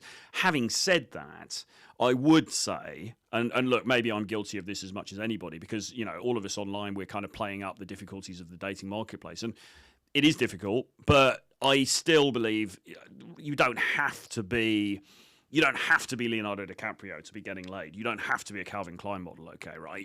There is still room for, all you have to do really is be a bit better than the average dude, okay? Or at least the average dudes in your proximity. And when you think about the average of anybody, they're a fat idiot, right? I mean, what is the average guy in England or the United States or any of these Anglo countries now? He's a fat waster, right? So the bar isn't that high, but it's just higher than a lot of people are prepared to work for, in my view. I mean, tell me if I'm wrong. I don't know. The Raging Tomato says the 666 is a myth. Well, you just haven't dated me, Raging Tomato. That's why. I don't know. Is it a myth, or what do you mean? It's a myth that women like it, or it's a myth that it exists? I mean, obviously, it must exist. It exists, right? I mean, so we need to move on. 1, 2, 3. Yeah. So number 6 in the list of masculine traits women find irresistible in men is the dark triad. Now, I think we'll try to truncate this one and not go on about this too long, because it's a whole episode in itself, and it's quite a nuanced thing. It's quite a complicated thing. But basically, research has shown, let's distill it like this. Women like bad boys, okay? Nice guys finish last. Women like bad boys, right? That's a very crude, simple way of putting it. When you look at what is called the dark triad, which is the overlap between Machiavellianism, narcissism, and psychopathy, okay, it has been found that guys who exhibit, who over-index on all of those things together tend to be more successful, both in romantic and sexual relationships and in business situations as well. Okay, that has been studied. It has been shown in data to be the case, right? So there is some foundation of science in that. Women seem to be drawn to these slightly darker characters, this slightly bad boy type thing. Now, once again, and Raging Tomatoes, hold on to your hat, because I'm not gonna throw the baby out with the bathwater here. Once again, obviously there's nuance here. This isn't about becoming a literal Patrick Bateman style maniac, okay? But it is about sort of having a look at the way that you present and maybe turning up the dial a little bit on some of these things. I mean, narcissism, I think, is the most powerful of the three. I think women actually quite like guys who kind of love themselves a bit. Tell me I'm wrong, Raging Tomatoes, but that's been my experience. I think if you walk around, you've got a bit of a cocky swagger. Women seem to be drawn to that. So I think narcissism is up there. I think psychopathy, and when I and James Tuss talk about psychopathy, the way we normally put it down is to say, well, look, it's about lack of empathy, or it's about reducing your empathy down. I think that's quite important, actually, in dating, because a lot of us are too thin-skinned, right? We care too much about what she thinks. We care too much about what our friends think. We care too much about what our friends think. We care too much about what the random people who might be watching us talk to her in the bar think. We care too much about all these other people. We're not focused enough on ourselves and what we want, which is, well, I want to meet an attractive girl and I want to have an intimate relationship with her, whatever, right? So empathy actually does hold us back, a lot of us, particularly those of us who are a little bit more. I mean, most of us, let's face it, we're not actually a psychopath, right? So, which is a good thing. So, most of us actually are a little bit too empathetic. We're a bit too touchy-feely. We're a bit too sort of like unboundary, I suppose you could say. We think too much, actually. Contrary to popular belief, we think too much actually about what the other people are thinking and feeling, and we probably don't think enough about ourselves. We're probably not selfish enough, okay? And, adjusting that in the dating marketplace can be good, because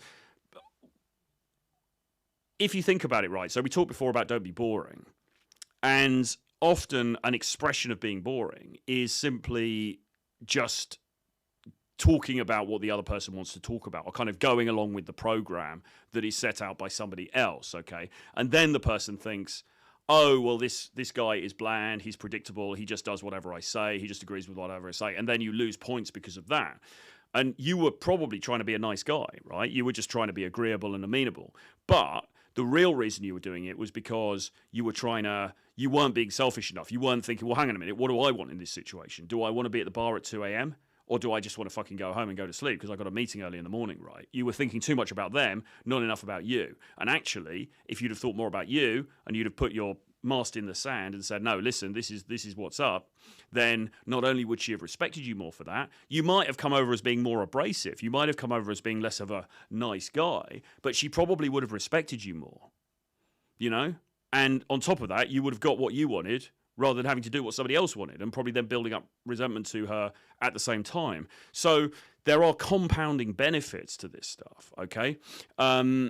Machiavellianism, in the context of dating, I tend to just regard it as being to do with understanding the game, you know, like understanding female nature, understanding psychology, and just getting it, okay? Because women are attracted to guys who get it, okay? You know, you don't want to be this kind of fish out of water, wide-eyed, blinking buffoon who seems like he's never even met a woman before and doesn't know what the fuck he's doing, okay? Now, even if that is the reality for you, you need to upskill quickly, and you need to pretend that it isn't. You need to fake it till you make it, okay? Because what she's actually looking for is a guy who is competent, not only in things like work and changing a light bulb and stuff like that, but also in terms of his personal life, right? He's been around the rodeo. He knows women like guys who are experienced, okay? And if you're showing as somebody who is not experienced or doesn't really understand her or doesn't really understand women or doesn't know what the fuck he's doing, that's not going to be a good situation as far as you're concerned, okay? She's not going to respect that. She's not going to look up to that.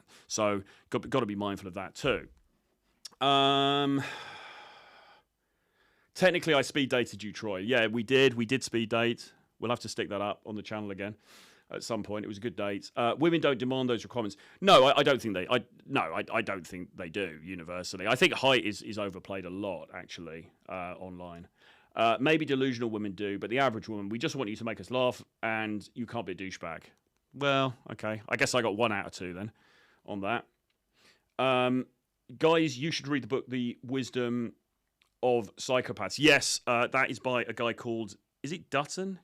Chris Dutton, I think. Wisdom of Psychopaths. Anyway, it's a good book, and it does kind of make a good argument actually for psychopathy. It sort of says, look, I mean, people regard psychopathy as being universally a bad thing because we've seen Anthony Hopkins, we've seen Silence of the Lambs, we've seen American Psycho, you know, we've seen these movies with these depictions of psychopaths, and so we think, okay, psychopath, bad thing, scary, mass murderer.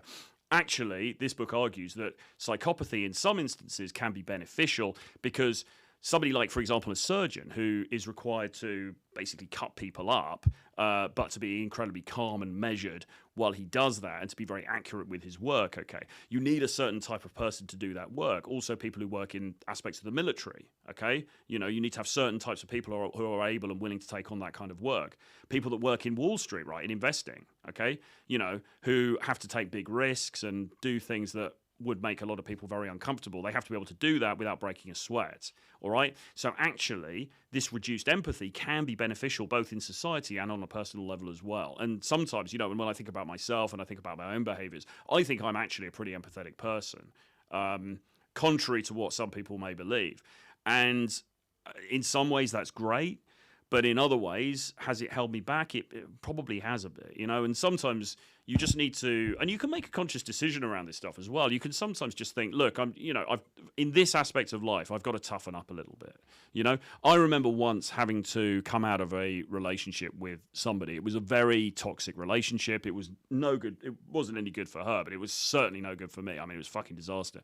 And when you end a relationship, right, that can be difficult. I mean, it's difficult when you get dumped, but it can be difficult when you're the dumper because then you've got to deal with their emotions. They're upset. They're going to try and get you back. They're going to try and do all this stuff. And I had to really, really, really sit on my empathy and reduce my empathy during that period with her because I knew that the right thing was to get myself out of this situation, to extricate myself.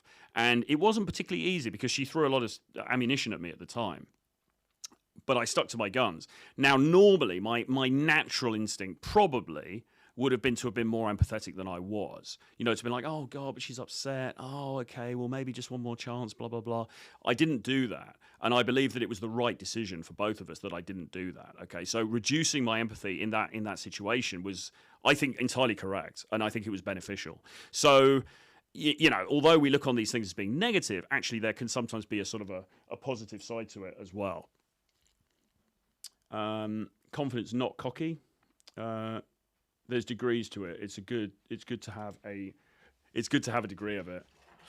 And now let's go on to the next one of these points, which is basically, so after the jerk stuff, after the bad boy stuff, I want to talk about hormone optimization. And basically what I want to say is the irresistible trait number 8 that women have in men is masculinity. Okay, it's masculinity. Now that may sound like circular logic. It may sound obvious. It is.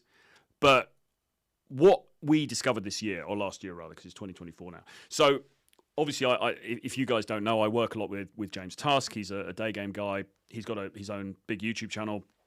You know, we've worked together for a number of years. We're good friends and so on and so forth. Now, what we started to observe and what we started to understand, because we get a lot of clients who come to us, right? These guys who come to us and they're not getting any action in dating. Okay, they're not getting laid and they want to get laid, or they've got laid a bit but they're not getting girlfriends, or they're getting girlfriends but the girlfriends aren't hanging around. They're just having a suboptimal experience in dating from what they want. Okay, and we'll start working with these guys, and usually, really in the end, the solution is you've got to go out there and you've got to talk to women, okay? You've got to go out there, you've got to make things happen, you've got to collect phone numbers, you've got to go on dates, you've got to, you know, and you need to do some volume with this stuff, because it is a bit of a numbers game, right? Because not every woman is going to like you or be attracted to you, so you've got to kind of go out there, be super social, meet lots of different people, and then work through the opportunities that you create for yourself. And increasingly what was happening is we'd be taking on clients and they'd be like, yeah, I really want to get this sorted. I really want to get this part of my life handled. And then we would say things like, well, okay, so right, this week, go and talk to 5 girls, try and get 5 phone numbers. And next week, let's catch up and on the phone and we'll discuss, you know, what happened and how it went. And a lot of the time, these guys just, you know, there will always be those excuses the next week. It's always, well, the dog ate my homework, you know? It's always sort of like, well, I tried to do it, but, you know, I was ill, and then my mother visited, and then this happened, and then the house fell down, and then, you know, the dog ate my homework, and then blah, blah, blah, blah, blah. And there's always these reasons why they weren't actually doing the one thing that we all know would make a difference, which is go and talk to more women, right? Go and socialize more, because the only way, aside from swiping on the apps, the only way you're going to meet more people is to like go and talk to more people. You know, it's kind of straightforward, right? And yet these guys are not doing that one thing. And we were racking our brains kind of thinking, well, why is that? Because I remember, you know, back in the day, you know, when I was very, very active with the dating stuff, okay, back when I was, you know, almost a couple of decades ago now, really, I was out the whole time, you know, I was literally out the whole time, going out there, daytime, going to nightclubs, going to bars, blah-de-blah-de-blah, talking to women, socializing, engaging with women, getting phone numbers, getting rejections, getting dates, getting near misses, you know, having sex, having mini relationships, having longer term. Like I was out there the whole time doing this stuff. And the reason that I was doing that was because my desire to make something happen, to make these things happen, to have an abundant dating life was so high that I was incredibly driven to do that. You could argue, well, not even argue, it's probably self-evident that was a bad, kind of a bad thing as a life decision, because really what I should have been doing the Jay Wally, you know, I should have been like at home grinding and monk mode and fuck all of that, and I'm going to make a load of money and blah, blah, blah. I didn't have that wisdom at the time, unfortunately, and what I did instead was went out and, you know, just did a load of degenerate stuff and met a load of girls. Great fun, probably not very productive from a career point of view, but nevertheless, the drive was there, okay? And what we see with a lot of these dudes is the drive just doesn't really seem to be there, and that's a problem. And we were kind of wondering why, and then you see all these reports, and this kind of stuff gets shared in the manosphere a lot, about the fall in testosterone, right, in the West and across the world. And there's this thing that, is testosterone falling like a percentage point a year or something? I mean, anyway, if you look at testosterone levels from the 1950s compared to today, it is significantly lower than it used to be. All right. And in general, we do seem to be living in an increasingly sort of softer kind of society. Now, of course, libido is, at least in part, connected to testosterone, right? If you've got that kind of like that raw drive to like, yeah, all right, I'm going to go out there, I'm going to make it happen, then that's a big motivating factor. If you don't have that, it's very easy to sit on the couch and make excuses and eat Cheetos instead, or eat Dunkin' Donuts or whatever, right? And so finally, we kind of put the two and two together, and we're like, hang on a minute, maybe one of the problems here is that these guys are just hormonally, they're not optimized, right? They're low T, basically. And lo and behold, we start working with a hormonal expert, a guy called Dave Lee, who's a really good guy. He's a friend of mine. I've worked with him myself now for coming up for a year, I suppose. He is an expert on blood work, and so you get your bloods done, pass them to him. He can assess it, go through it all, give you a kind of a take on where you're at as far as all that stuff's concerned, what you should be doing, if you need to be doing some TRT or taking some supplements or changing your diet or your sleeping patterns or a combination thereof, right? And really, okay, so it's testosterone, but it's not just testosterone, okay? Because there's all these other things like thyroid, there's the sex binding hormone that comes into play as well.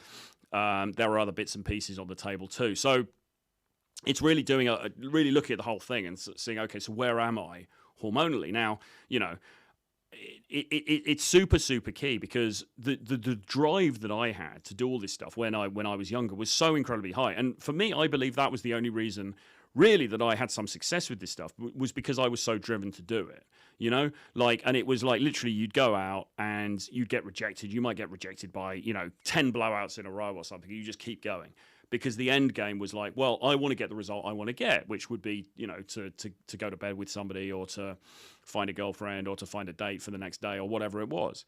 Okay, you need to have that level of drive. You need to have that level of persistence. And not surprisingly, actually intuitively, women reward that. Okay, if you don't have that level of drive, if you're kind of, and again, it's that kind of wishy-washy, that bland, that slightly yeah kind of a thing, right? You're not there, you're not present, you're not taking control of the situation, you're low T, you're kind of woolly, you're all over the place, right? That is not going to be seen as hot. That's not going to be seen as sexy. So women like guys who are masculine, okay? And a key component, of course, of masculinity is testosterone. So I would encourage anybody who's watching this and they may be kind of feeling a little bit lethargic, or they're not feeling the fire as they once were, or whatever it is, maybe get it checked out. It could be something to do with that, okay? We have a lot of clients who, and then they'll say, oh no, well, I had a test 3 years ago and it was fine, so that's not a problem. But you need to get it done properly, and you really need to get it assessed by someone like Dave Lee, who really knows what they're talking about. Because, you can have situations where somebody's free testosterone level is quite high, but it's being suppressed by something else. Okay, and then effectively, even though the free testosterone seemed to be decent, it's not actually operating the way that it should be, and that can then be resolved. Okay, so you're firing on all cylinders. So it's really important to get like a holistic view of this stuff, I think, because masculinity, again, it's that polarity, male-female polarity, right? So important.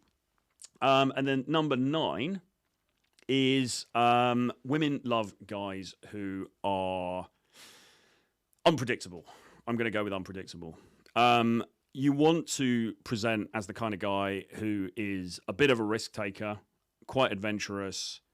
She can't quite tell what's going to happen next. She doesn't quite know what the next move is going to be, etc., etc., etc. It's really, really key. And the reason it's key is because, again, don't be a boring fucker, okay? Like, the problem is, right, we hear all this stuff online, escape the matrix, the matrix, NPCs, bloody, bloody, bloody, bloody, blah. But too few of us are willing to actually step outside the mold and be a little bit different in the way that we encounter the world, okay? And women pick up on this as well, because, women go on these dates and people say, oh yeah, well, women, they've got all these options and da-da-da-da-da. True, but they also go on a load of fucking boring dates with fucking boring guys who've got nothing interesting to say for themselves, okay? And is that a turn on? Well, no, not really, no. Okay, so you want to stand out from that. You want to be somewhat different to that. Okay, you want to be the kind of guy I mean, the guys that I've known who have had, excuse me, the most success with dating have tended to be slightly nuts in a way, and I don't mean that in a bad way, but I mean they've been slightly. If you think about a character like, classic is Luke Perry's character in Beverly Hills 90210, the original version of that series. Okay, he was the brooding bad boy sort of alpha that all the girls were attracted to, and he was a little bit nuts. He was a bit crazy. You know, there was a vulnerability to him. There was, you know, he'd had a traumatic childhood. He was kind of a bit all over the place mentally. And I'm not saying, I'm not necessarily saying be like that, but I think it's something to be aware of, okay? A lot of the dudes that we work with are people who work in, say, coding or computers or, you know, crypto or these very logical kind of linear dudes. Fine, no problem with that, but it's not very hot. It's not very sexy. Like, she doesn't want to, you know, she doesn't want to sit there with a guy who's really good at spreadsheets or who's really good at Excel or who's really, you know what I'm saying? Like, she wants some raw kind of masculine physicality and some passion and some sort of like something visceral, okay? And the problem with many of us these days, we're sitting behind computers, we're not really these visceral kind of guys. We're these kind of like, oh, well, you know, and particularly people, you know, maybe you work in tech or you know, you're that kind of person where you're very linear, very logical and all that stuff. All of that's great. It's great for the modern world. But what you're lacking in, and this is what we're going to come on next, probably is emotional and social intelligence. And that's number 10. Women love guys who have, or find irresistible guys who have emotional and social intelligence, okay? Raging Tomato says confidence is not cocky. Well, no, but it can be. I mean, I think that I can be quite cocky sometimes, or I can affect being quite cocky sometimes, and I think women generally find that quite sexy. I mean, I could be wrong.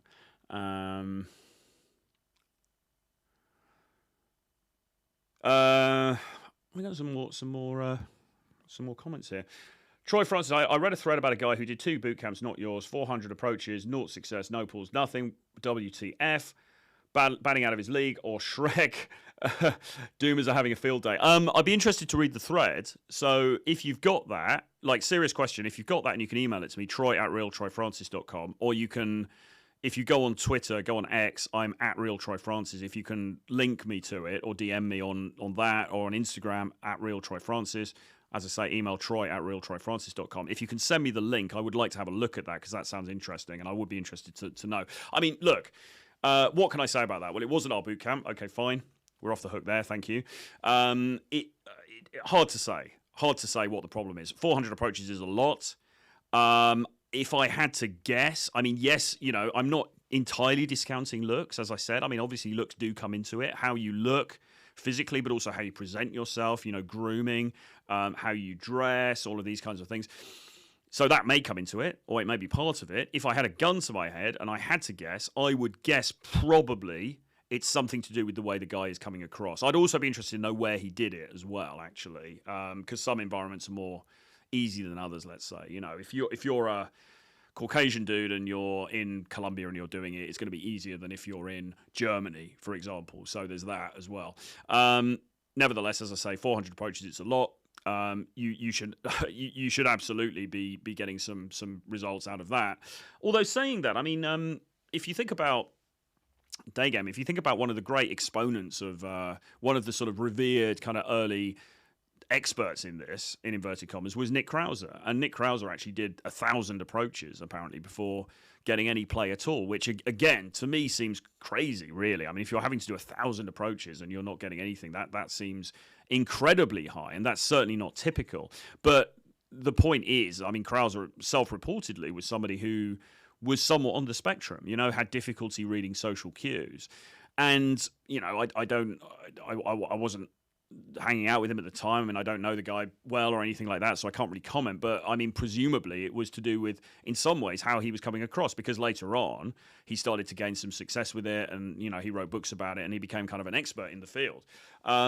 So if I had to guess, I would suspect it's something to do with the manner in which this guy's coming across. There's probably something that's a bit off with him, with his body language, with his eye contact, with what he's saying, the way that he's saying it.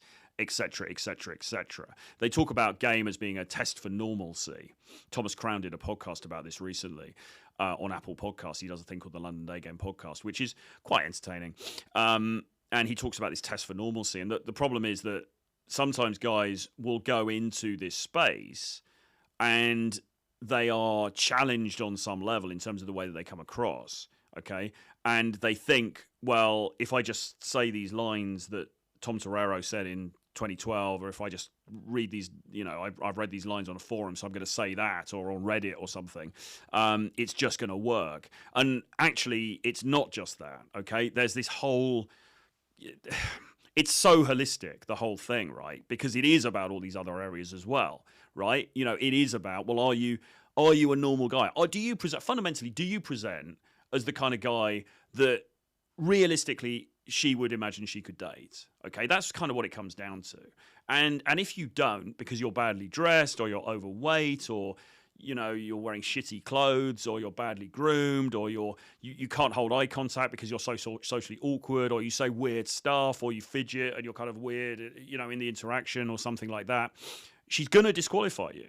And it doesn't matter. You could say the best line in the world, right? It doesn't fucking matter. She's still going to disqualify you. So this is the burden of performance that's on men. We need to level up in all of these areas. Now, it's regrettable that this guy's done coaching and, he's still had this result. But, I mean, the reason why coaching most of the time is very helpful is because you can actually be with a coach who can be with you physically and say, no, this is where you're going wrong. This is what you're doing wrong. I mean, we were working with...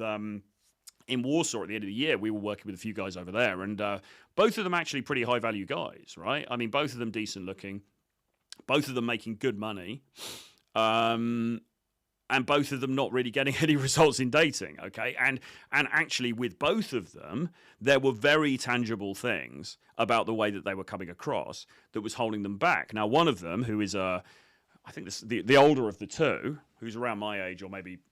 So there or thereabouts around my age. He's like an investor kind of dude. He lives in Zurich.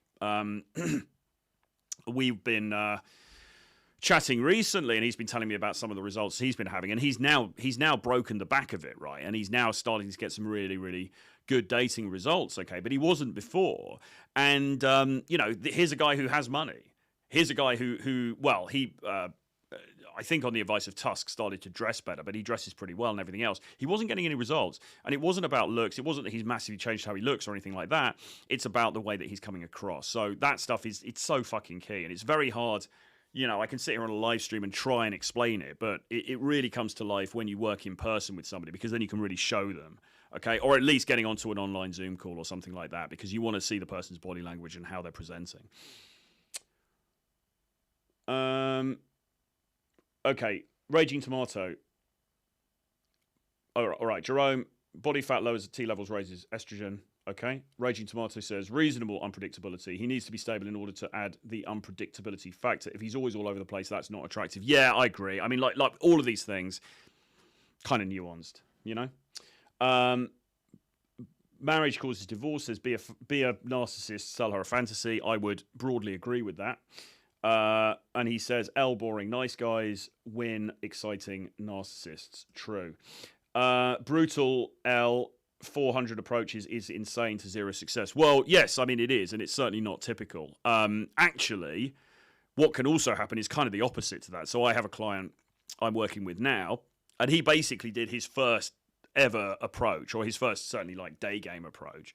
And he ended up on an instant date with this girl. They went for a coffee, and then they're going to meet up at the weekend, and they're going to go out in the evening for drinks. Okay, so we'll see where that goes. But you can also have the opposite experience, which is, you can go out and I don't want to say luck out, but you can go out and your first ever approach can be fruitful. So there are different sides to the scale, but it's hard to comment on. I sound like a politician now, but it's hard to comment on an individual case like that without knowing more of the details and seeing the dude and kind of seeing how he comes across. But I would guess it is something to do with, and this is the final point number 10, emotional and social intelligence. Okay, you need to be emotionally and socially intelligent, and this kind of dovetails also with what Raging Tomatoes was saying, in the sense that, yes, you want to be a little bit edgy, you want to be a little bit woo, a little bit way, but you don't want to be completely fucking nuts. And you also have to be able to emote, and you have to be able to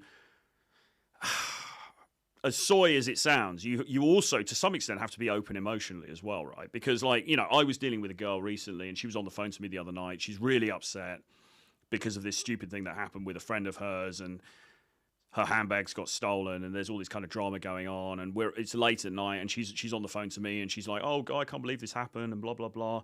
And it's like, if I'm playing the super stone cold alpha kind of uncaring, unempathetic Chad all the time, then she's not getting the full range of expression from me, right? So she wants a bit of that.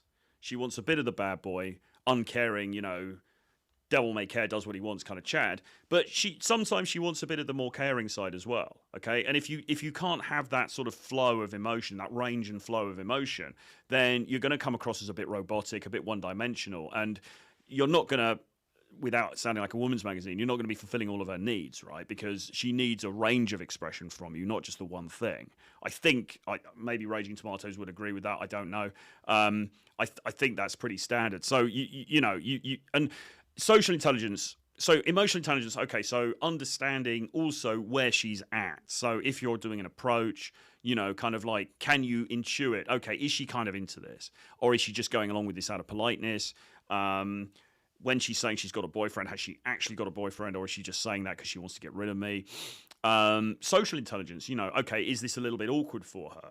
Was the manner in which I approached her a little bit awkward? Was what I said a bit awkward? Am I freaking people out in the vicinity? Are people looking at me in a, you know, am I doing something that's drawing undue attention to myself? Okay, so being aware of all of that stuff as well, super key. Now, for many people, that's just, okay, that's fine. They just understand that, they get it. But for other people, that's quite difficult because, you know, we haven't been socialized, you know, because of their upbringing, because of maybe, you know, whatever their mental space is right now. Maybe those things are kind of difficult, and it's not that it's insurmountable, but it is something that you need to learn. And again, you know, a little bit of a plug for coaching. A benefit of having coaching with somebody is that they can point the things out to you, and they can, if they're a good coach, they can help you they can make you aware of things that you're doing that maybe aren't working for you and help you to mitigate some of those things. The pickup is hard, Troy Francis. Make for great content. Yes. I'm not interested in your boyfriend. Okay, so those are the traits, 10 masculine traits that women find irresistible in men. So I'll just go through them again quickly. So basically dominance, the ability to say no, non-neediness, not putting her on a pedestal, don't simp, being exciting, not being fucking boring, okay, is the corollary to that.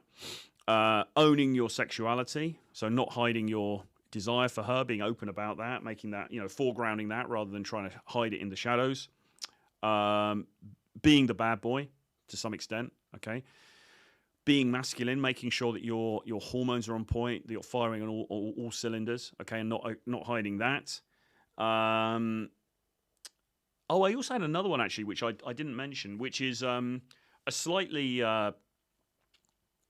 contentious one, which is competitiveness and or capacity for violence. Okay, now I don't want to delve too deep into that or into the darkness of that. And again, I'm not, of course, in any way saying to actually be violent, but you know, the harsh biological reality of the world is that women seek men who can be protectors for them. Okay, and furthermore, who are prepared to go out there into the jungle of the world and go and get the resources that they need and to get the things that they want in the world, okay? And so if you present as being that kind of guy, that's going to be hot as well for her. Again, as I say, don't go over the top. We're not talking about being a roid head here, but we are talking about, you know, keeping in shape, maybe doing a combat sport, all of that kind of good stuff.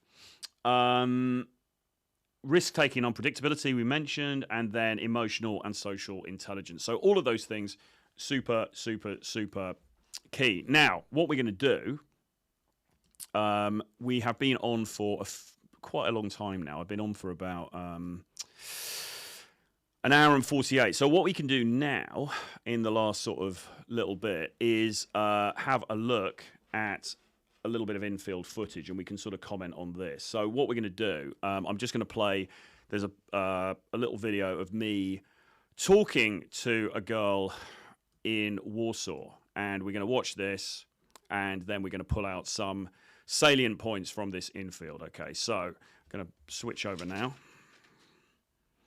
And we're going to have a look at this little clip of me talking to a girl in Warsaw. And I thought, those eyes are very pretty. Thank you. And then I thought, I'm English gentleman. And I thought, I have to say something, because if I don't, I'll be letting down the Queen. R.I.P. Thank you. And so we didn't quite see the very beginning of this, but this is a very classic sort of way to introduce yourself. So I've gone up to her. We didn't quite get the beginning. The cameraman obviously didn't get it, but I've gone up to her and I basically said that she's got nice eyes. And I'm saying to her, and I think the reason was because it was around the time of the Queen's death, untimely death last year. I think I'm saying to her, I had to do this because otherwise I'd be letting down the Queen. So I'm kind of making a slight joke around that. Obviously, I'm foregrounding the fact that I'm English, but I've gone in with a direct compliment. I basically said she's got pretty eyes. I'm Troy. I'm You are? Sophia. Sophia? Yeah. Nice to meet you. Handshake. Okay, handshake early on. Now, a handshake is, in the big scheme of things, you could say a little bit bland, but it is good to establish some form of physical contact early on in the interaction, okay? Because you want to get that, you want to break down that touch barrier as soon as possible. You want to get each other comfortable with kind of touching each other. It's not this awkward, scary thing. To meet you too. You are from Warsaw? From Poland? No, Ukraine. Oh, nice, okay. Slava Ukraine. And from Kyiv or Kiev? Kyiv. Yeah, I was in Kyiv in October last year. It's a very cool city. Yeah. So, pretty simple conversation here, but I establish, and you'll notice that I'm kind of asking her questions really, but I'm trying to frame them more as statements. So I'm saying, so you're from Poland? She's like, no, I'm from Ukraine. I was like, Ukraine, Slav Ukraini. And then I say, so you're from Kyiv. Now, you know, it could be she's from Lviv, it could be she's from Odessa, it could be she's from Donetsk or whatever, right? But I'm putting that out there as an assumptive statement to see what she comes back with. Now, she confirms that she's from Kyiv, okay? Now, this then leads me into a topic to talk to her about, because I have been to Kyiv, right? I've been there many times. It's a great city, etc., etc. So now I've got something to chat to her about, and that's the purpose of the initial thing. You know, find out something about her so that you can maybe hit on a little topic that maybe you guys can have a little bit of a vibe around, a little bit of a conversation around. It's one of my... Capital. I've been to Kyiv quite a few times. I wish I'd travelled more in Ukraine, but Kyiv I love very much. It's very cool. So one thing you will notice here is that my eye contact with her is pretty strong, right? You can see here, you know, I'm talking about Kyiv. I'm sort of thumping my chest with patriotic fervor for her country, but you can see my eye contact. I'm looking at her directly. She's obviously looking back at me. It's quite intense, and this is what you want to do, right? So the conversation on the top level can be fairly... I mean, particularly in a situation like this, where this lady is Ukrainian and probably doesn't speak a huge amount of English, okay, which is fine, and we'll get into that in another video. But the key thing really is that you are, whatever is being said on the surface, the eye contact is strong, because the eye contact is going to do a lot of the work for you. And I have many friends from there who now they're living here, whatever. So I'm studying Kyiv, but I'm from Donetsk. From Donetsk, really? Okay. Oh, well, she was from Donetsk. Okay, cool. So that was interesting, because what you'll notice what happened then was, after I'd been sort of driving the conversation forward by kind of asking her stuff or making those statements, now all of a sudden she is advancing the conversation. She's now, without me asking her, she's now put forward another piece of information, which is that she was actually from Donetsk, but she was studying in Kyiv. Okay, that's quite a good sign, right? Because she's prolonging the conversation. If she was completely uninterested, right, why would she seek to, you know, make the conversation go on longer? So when she starts to give some input herself, unbidden, right, that's generally a good thing. And how long have you been in Warsaw for? 5.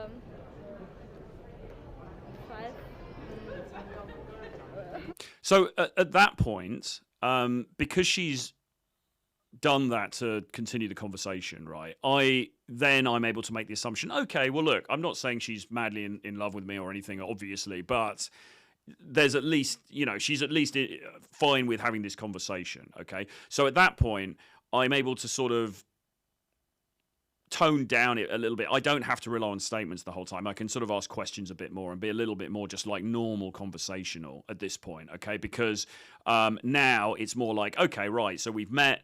There's clearly a little bit of a nice vibe here. So now let's just actually get to know each other a little bit. What are you up to? How long have you been here? Blah, blah, blah. Remember as well, with an interaction like this, of course, with the language barrier, you're not necessarily going to get the Oscar Wildean wit that you might hope for because, there's a limit to the amount you can say. But regardless, that's not so important because the important thing really is the eye contact and the fact the conversation is happening in the first place.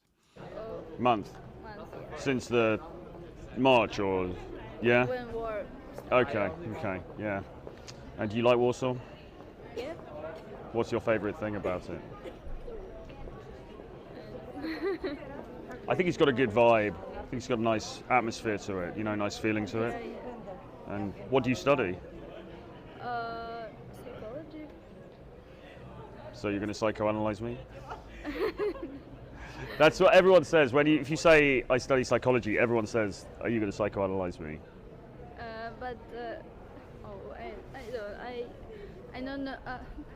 I don't speak English well, so. Your English is good. No. Yeah. My Ukrainian, it's... Maybe Ukrainian or Polish, no? So, this is all kind of quite light-hearted and nice and stuff. I think, again, the important thing here really is the eye contact, okay? Because what we're saying on the surface is, it is what it is, right? It's not, as I say, Oscar Wildean level wit, but what is happening throughout this, and you'll notice in that little bit before, I just used the opportunity to sort of turn my body into her and sort of move myself towards her in a slightly sort of more commanding, flirtatious manner, okay? Let's have a look at that. Your English is good. No. Yeah. My Ukrainian, it's... Maybe Ukrainian. It's quite intense eye contact, you can see there. Polish, no? Dzień dobry. To wszystko. To all. What's the dziękuję? And what is it about psychology that interests you? I missed that little bit. Hold on a second. Let's have a look. I don't speak English well, so. Your English is good. No. Yeah. My Ukrainian, it's... Maybe Ukrainian or Polish, no? Dzień dobry. Okay, I missed the bit I was going. I'm not going to keep speeding back, but I missed the bit I was going to show you. But regardless, anyway, the key thing here, I think, as I say, is the eye contact. So watch the eye contact. What's the dziękuję? And what is it about psychology that interests you? What about me? Or? No, psychology. Why did you choose psychology? I don't understand. Why psychology? Because I like it. All right, so what I'm trying to do here, of course, is to do something that my friend Michael, Dr. Silk, who you may have seen on my other channel before, he's an expert in empathetic communication, right? What you want to be doing is trying with these conversations to take it to a slightly deeper level. And that's sort of what I'm attempting here. So she studies psychology. So now I'm trying to dig into, okay, but what is it? What is it about psychology? Why does that fascinate you? And what I'm hoping she's going to say is something like, well, the human mind, human motivations, human interactions, they fascinate me because of X, Y, and Z. And then we can get into that. The issue that we're having here is, of course, this is not her first language, right? So short of taking out Google Translate, which is another thing you can absolutely do. I don't choose to do it here, but you can absolutely do that, certainly on a date. There's going to be a limit maybe to how deep you want to go, or you're able to go. But if we were able to both speak the same language, then this would be quite an interesting route to go down, right? Because it's rather than just the superficial shit of like, oh, what bars do you like? What clubs do you like? Now we're getting into, okay, but what really motivates you, right? Because you want to be doing two things at the same time, right? On the one hand, you want to be being flirtatious with her. You want to be having that cheekiness, that laughter, that strong eye contact and stuff. But equally, at the same time, you want to be getting to know her on a deeper level as well, and genuinely, like trying to understand her, what her passions are, what her interests are, why she's fascinated with the things that fascinate her. Okay, you need to be doing both of those two things in a sort of pincer movement at the same time. People, the mind. People and mind and the soul. Yeah, yeah, that's cool. That's cool. You seem like very. You seem like you have a very insightful. Yeah. You seem like you like to observe people. That's cool. And tonight? So I pay her a compliment there. So I kind of do what you might call a cold read, which is that I sort of say, oh, you seem to be very insightful. I get the sense, what I'm saying is I get the sense that you have this side to you, you're very analytical, you understand people, etc., etc. Okay. So I then say, that's cool, right? So I'm paying her a compliment. And this is something that my friend Michael, Dr. Silk, talks about as well, which is that you can pay a compliment. It doesn't have to be a physical compliment. I'm not saying to her, hey, babe, you're hot. I'm complimenting her on something, but it's something that is organic to her. And it's not a physical thing, right? I'm complimenting her on what I've perceived to be her insightfulness, her interest in understanding the human mind. All right, so there's a difference. What will you do? For a walk, go for a walk. Yeah. And speak with my friend. Okay. Well, maybe I have to meet my friends over there, but maybe we can exchange numbers and I send you a message. You have WhatsApp? Instagram, maybe. No. Okay.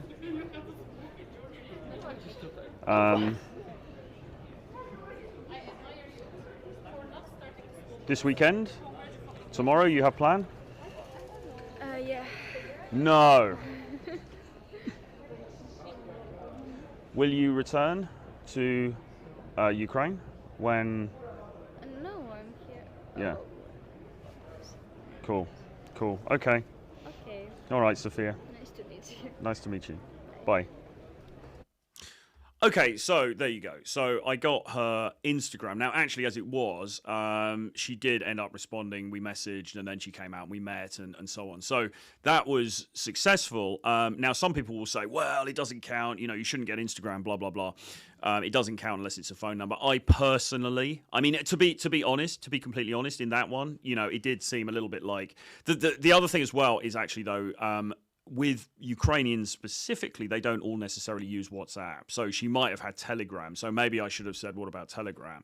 But, nevertheless, a small interaction. Obviously, the language barrier was not helpful because it was hard to get onto that deeper level. But the key point is... but nevertheless, what you can see there, as I say, I think the eye contact was good, and I think the energy was quite good. And I think that was a girl who'd actually sort of checked me out as we've been walking down the street, right? So I think there was some nascent interest there with her. And it was really just a question of like, okay, right, I need to get some contact details so that I can message her, and then we can hopefully set something up. And then once you're in a date environment, obviously it's going to be a lot easier too.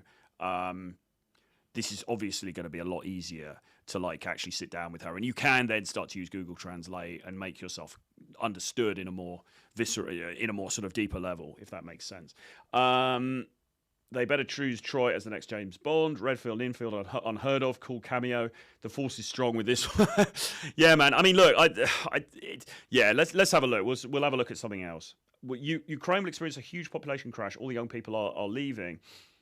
And dating passport bros. Yeah, I think so. That is a really interesting point, actually. And I've talked to friends about this because it's sort of like, well, you've got all of these young women who've left Ukraine. And by the way, as it was, she'd left because of the war. But I've also met many women in Warsaw who are Ukrainian, and they'd left years before because they'd gone there to study. Because Ukraine and Poland had a deal where, although Ukraine is not in the EU, it was somewhat easier for Ukrainians to come there and study and live and blah, blah, blah. And obviously now they've made it even easier after the war. So there was a lot of Ukrainians there anyway. And so you do wonder, right? Because you've got all of these Ukrainian women who've left. I think at the height, I think at the beginning, there was something like, they said anecdotally, there was something like 500,000 additional population in Warsaw. And it was all hot young women. Just ridiculous, right? A couple of years ago. Are they all going to go back when the conflict's over?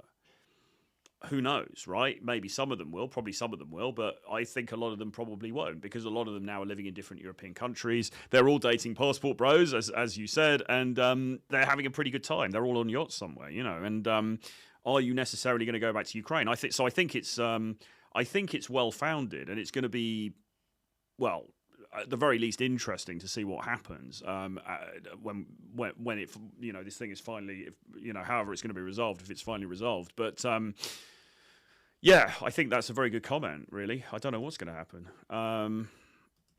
So let me have a look at...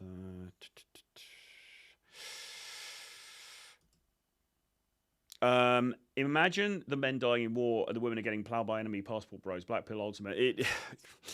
Yes. I mean, look. It really is. It really is. You're completely right about that. Right. I want to show you. Let's have a look at something later on here. We've got some different ones on a little compilation here. So I want to show you one. So this is a girl who had a boyfriend, but I want to show you this just because I quite like the riz on it. We did this as a TikTok. And we had this as an Instagram short, but I want to show you this. Anyway, the most fucking glam. Because I think it's quite cool. Sorry about that. So let's just go back a second here.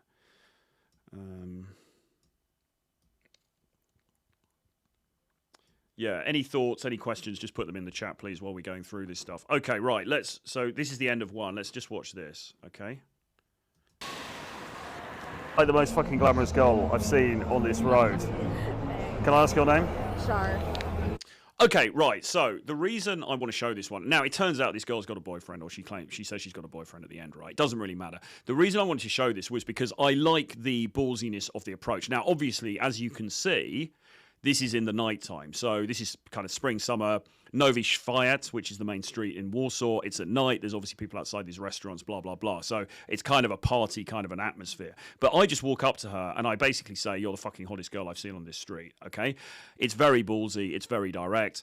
And she fucking likes it. And she's not even Polish. She's American. Well, she's Kenyan, actually. But she's, well, we find out that she's lived in America, or she's been brought up in America. So let's watch this again. Sorry, you like the most fucking glamorous girl I've seen on this road. Can I ask your name? Char.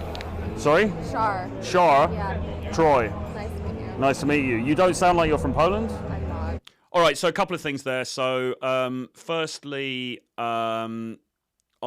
can see the sort of extended handshake that we're having here. So I'm shaking her hand, but deliberately I'm kind of holding onto her hand for, you know, a bit longer than you normally would to establish that kind of touch, that kind of intimacy early on. The other thing as well is I deliberately use the word fucking. So I say, you're the most fucking glamorous girl I've seen on the street, right? That's deliberate. It's not just because I like cursing, although I do.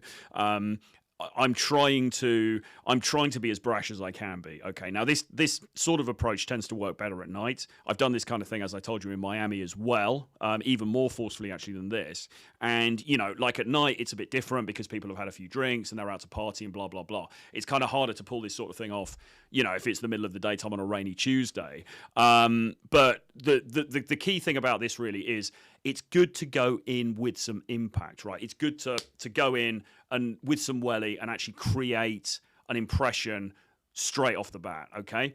And be polarizing and just own it, right? I just go in there and own it. I say she's fucking glamorous. She could have told me to fuck off, right? I mean, like I had no idea before I went into this how she was going to react. As it is, she reacts pretty well. She probably reacts pretty well because, though I say it myself, I'm not looking too bad here.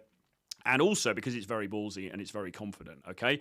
We were talking about dominance earlier when we went through the list, okay? This is an example of it, a small example of it in action, right? You're going in there, you're being unapologetic, you're not trying to hide your intentions, you know, you're just saying it like it is and let the chips fall where they may. And as we see, you know, she appears to respond well. I'm from Kenya. From Kenya? Yeah. Oh, really? And you're living here now, or you're, what, study, or? Working. Working. Yeah. Working girl. Yeah. You're a high-powered businesswoman. Soon. So once again, you will see that the eye contact is strong. I think one thing that I tend to do quite well is the eye contact. So regardless of whatever bullshit I'm saying, I am looking quite intently, right? And that is very, very important, okay? Because it shows confidence. It shows the underlying sexual intent, and it shows that you're not afraid of her or you're not trying to sort of hide anything, okay? The other thing as well is, I mean, like I say, everything has to fit together. Now, I believe that I'm actually in better shape now because I'm working with a personal trainer. I think I'm in better shape now than I was then. But I have to say, compared to the last video, I think I look pretty decent here. I mean, the black shirt, I think, looks good. obviously, you know, I'm not overweight. I've got the white trousers on here. I think the haircut looks good and everything. So I'm maximizing. I'm working with what I've got, and I'm kind of maximizing what I've got. And I look, I think, pretty decent. Okay. On top of which, I'm coming across as being very confident and quite playful and quite fun and a bit naughty, and the things we mentioned. You know, a little bit risque, adventurous, you know, willing to go outside of the norm and all that kind of stuff. And obviously, you know, this girl's responding well. What do? You look like you work in fashion or something. No, I just came from dinner. Sorry? I work in something a little bit more boring, supply chain management. Oh, Jesus. Yeah. Supply chain management. Yeah.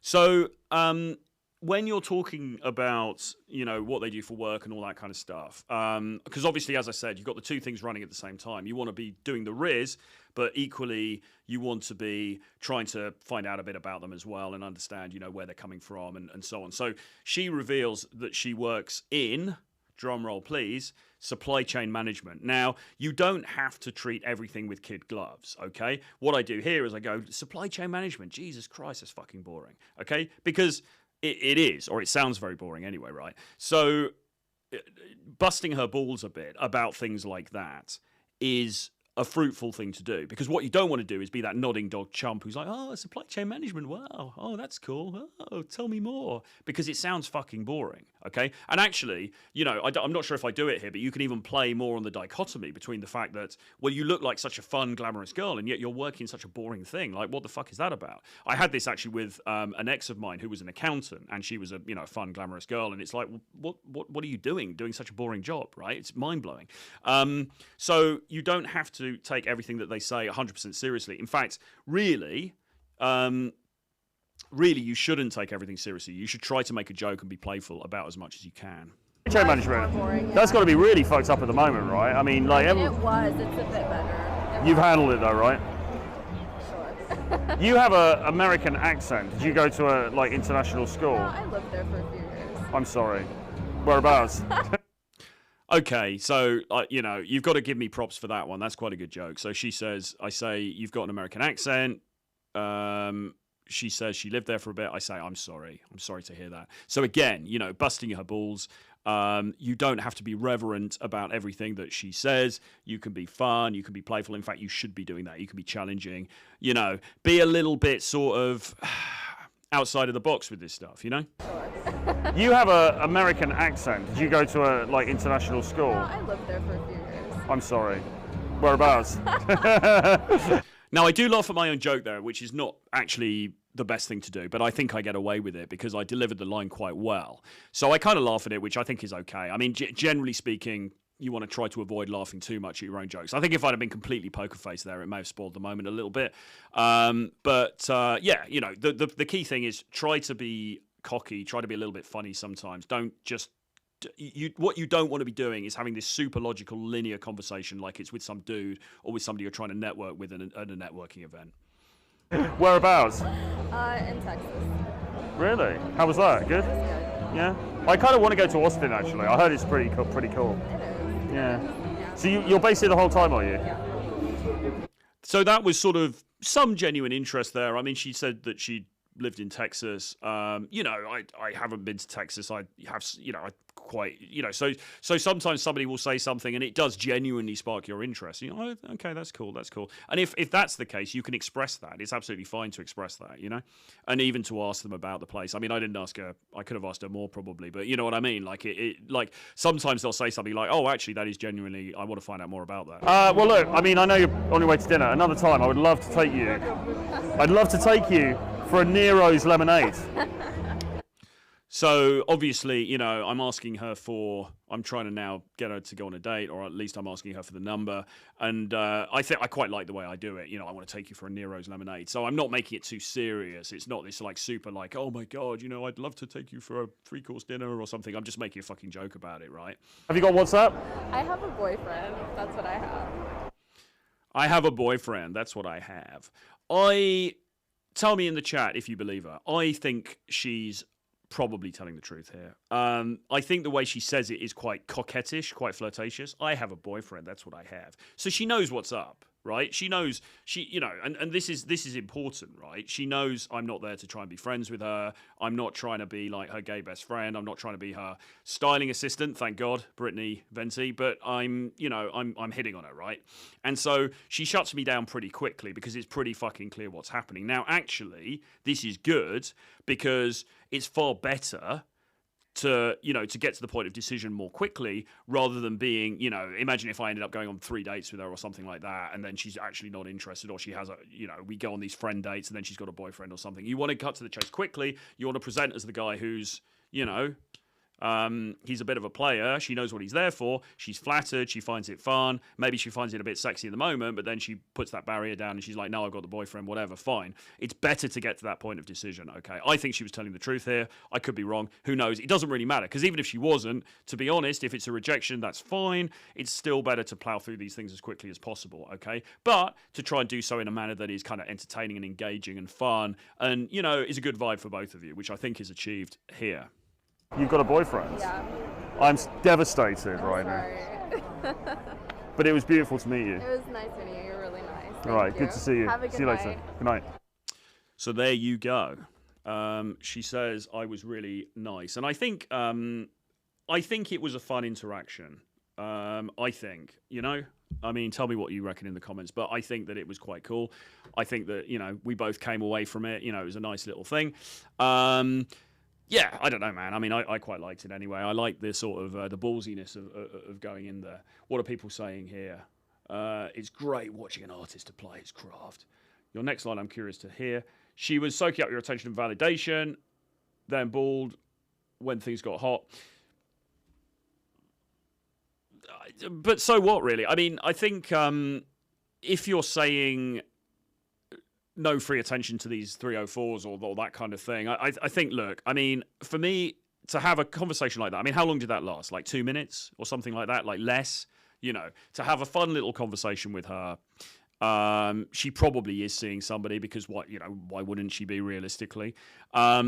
It is not a huge imposition on me or my time, okay? But if I do that, 5 times in the night, what's probably going to happen is I'm going to find somebody who, they are available, they are down, and it's going to go from there, okay? But there is an element of a numbers game with this stuff as well, right? You have to be prepared for rejections, even a nice rejection like that. It's still kind of a rejection. She doesn't say, right, I want to come home with you, Troy. But I think, it was a good interaction. And the great thing about all of this stuff as well is it compounds on itself. So if you go out and you do that 10 times, right, by the end of the night, you're going to be on fucking fire. You're going to be like a rock star, okay? There's going to be nothing that can take you down because you're going to be so on point. The momentum is going to be so high. So you can think of it in terms of the individual wins. Did you get her number? Did you get a date with her or not? Okay, that's one thing. But then the bigger picture is you want to be always practicing the craft. You want to be always practicing your social skills, because the problem a lot of you have is you're sitting there behind the computer, metaphorically or literally eating your Cheetos, and you're not actually fucking talking to anybody. And the reality is we need to be getting out there and we need to be talking to girls a lot more, okay? Because the dating apps, fine, I get people tweeting me all the time saying, well, everyone meets on the dating apps now, so what the fuck, Troy? And I'm like, well, I don't really give a damn what everybody else is doing, all right? Because if they want to do that, that's fine. And I don't think there's anything wrong with having the dating apps going in the background, but man, you need to be out there and you need to be meeting people in real life. Because as you can see, would she have matched with me on Tinder? Probably not. I mean, I don't know, but probably not, right? But in real life, right, I get quite a good response. So, there's a marked difference between what happens on a dating app and what happens when you're kind of quite ballsy and you meet people in real life. Anyway, any other comments, put them into the chat. I'm just going to see if we can, maybe there's something else we can have a look at that might be good. There's a variety of different... okay, so we can... How about a shopping mall? How about a shopping mall one? Have you guys ever approached anyone in a shopping centre? Let's have a look at this, see what you think, okay? Because sometimes guys will fear approaching in a shopping mall because they feel like, oh, there's this spotlight effect. Everyone's going to be looking. What about the security guards? Bloody, bloody, blah. Actually, it's very much doable. You've just got to be, again, socially and emotionally intelligent. You've got to be aware of your surroundings. You've got to not draw too much attention to yourself. But if you're polite and if you're calibrated, you absolutely can do it. So let's now have a look at this. Okay. Little bit. Did you not want to go to somewhere with sea? Plage? No. No? Why do Okay, so once again, this is me practicing my amazing language skills in Warsaw with a girl who is Ukrainian. Now, this woman has come for a vacation. I think she's here for a trip, so she's not here permanently, but we have a conversation anyway. Now, as you can see, obviously, her English isn't very extensive, and my Ukrainian is absolutely a disaster. It's non-existent. So we're doing what we can. But again, you know, if guys often worry about language barriers and so on and so forth. Now, I've had many relationships with women who hardly speak any English, right? And I've certainly had, you know, shorter one-off casual encounters with women who don't really speak any English at all. It's absolutely doable. The issue is when you get to the stage of it wanting to be a more serious relationship, okay? If you're talking about casual dating, the language barrier can absolutely be overcome if both of you are willing, all right? And that's the important thing, right? She's got to be into it, you've got to be into it as well. But if both of you are into it, like I said, I've had a couple of girlfriends over the last couple of years who didn't really speak any English, and I've certainly, you know, been intimate with other women who didn't, and it hasn't been a problem. We've used a combination of Google Translate, of just speaking slowly so we understand each other, and kind of pointing and gesturing at things and stuff like that. You can absolutely communicate. If you want to get married and get a mortgage together and move in together, and fuck knows why you want to do that, but if you do, obviously you're going to need a higher degree of language compatibility. But, you know, for this, it's fine. Did you decide Warsaw? I understand. Let me show you. Let me show you. Look. Okay, so now I am getting the Google Translate out, or at least I'm getting the internet out, because I have to show her on the phone what I'm talking about to make myself understood.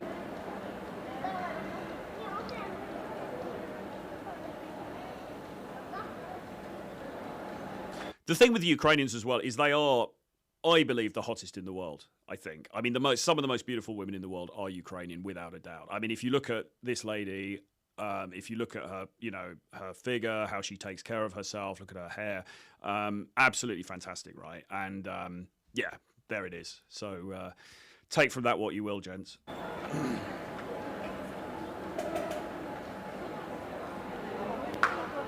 Yeah, Google Translate. Because in the city, my friend. Once again, don't want to brush myself up too much here, but I think I'm looking quite decent there. The haircut's looking good, and there's strong eye contact as well. Okay, so look at the constants here in this. Okay, you know, there's this strong eye contact across these different examples we're looking at. There's the sort of quite masculine sort of frame, and there is the attention to detail with the grooming and so on. I see. Okay. I live in flat, my friend. Nice. Okay. And you are working in Ukraine, or? Yeah. I study in Ukraine. You study? What do you study? Ecology. Ecology? Yeah. Really? You would like to save the planet? Yeah. We need to work on that quite quickly, I think. Yeah. Good job. Sorry? Good job. I know, yeah. You look very artistic, though. I thought maybe you were a musician or something like this. What drew you to ecology? Yes. Oi. Oi. Oi. Oi. Oi. Oi. Oi. Oi. Yeah, you see, once again, the language barrier is... I'm saying the language barrier doesn't matter, but obviously... when you get into these you're trying to get into these slightly deeper aspects of conversation, obviously it does matter, because now I'm trying to do what I was doing in that other example where I'm saying, okay, so ecology, so what was it that drew you to that, right? Because I'm trying to get under the surface a little bit. Okay, so what is it, you know, why are you concerned about that? Was this something like from when you were a child, you know, did this interest you? Like, you know, where do you want to take it? What do you want to do? Blah, blah, blah. Unfortunately, because we're not speaking the same language, it's hard to get into that depth. However, obviously Google Translate helps, and if you're sitting on a date with somebody, if I was on a date with this woman in a nice bar, we're sitting next to each other, we got the phones, we can definitely get into this stuff, because I've had these kinds of conversations with women before. It's fine. When you're standing outside Zara in a shopping centre, there are sort of other constraints and things like that. So it's how deep are you really going to go in that situation when she's probably got to go in 5 minutes anyway. So, there's always that balancing act to do. But the main thing to do really in these situations is basically to create a good, that impression, create some sort of vibe between you, and then try to get contact details, because then you can then message her afterwards. You can translate into Ukrainian if you like, and you can go back and forth on text and start to get to know each other through that. But if you don't have the contact details, then it's game over. Okay. And you will come back in Poland again soon, or? Maybe in winter. Yeah. Yeah. Did you come by train because or the bus? Because the buses, it takes a long time. Yeah. How long are you here till? 1 month. 1 month? Yeah. Really? So still some time? Yeah. Okay. Well, maybe another time. I'd like to take you for a drink. You have WhatsApp? WhatsApp? Yeah. Okay. A month is good time. Good. Yeah, so with this, obviously, I cut to the chase fairly quickly. I mean, there used to be a perception that the optimal level for a conversation of this kind was 7 minutes, which sounds oddly specific. But basically, you want to be talking to her for long enough that you establish some rapport and some vibe, and you know a bit about each other, and et cetera, et cetera. So it's going to make it more likely that she comes to meet you on a date. But in reality, in this TikTok-addled generation, when everything's very fast-moving, and also you guys aren't speaking the same language, it's often not fruitful to try and keep this thing rolling for a long time. So what I've tend to do in these scenarios is to cut to the chase quite quickly and just say, look, I'd like to take you for a drink, let's exchange numbers, because then I know at least I got the contact details. Then maybe we can exchange text messages, we can translate, we can maybe do a video call or something like that, and we can, but as I say, in order to be in the game at all, you're going to need to have those contact details, because otherwise you're just never going to see her again.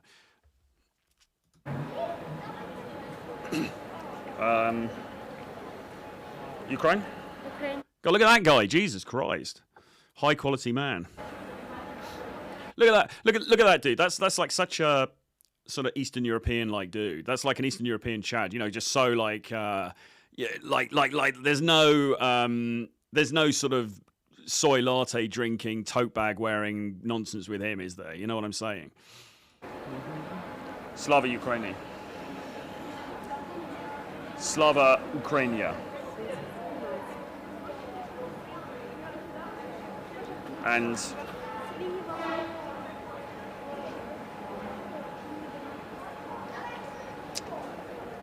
so, I mean, when you look at us together, does it look plausible that we could date, right? If you saw a photograph of us together on Instagram, for example, obviously you can't see her face, but, you get an idea. Does that look plausible to you that we could potentially be a couple?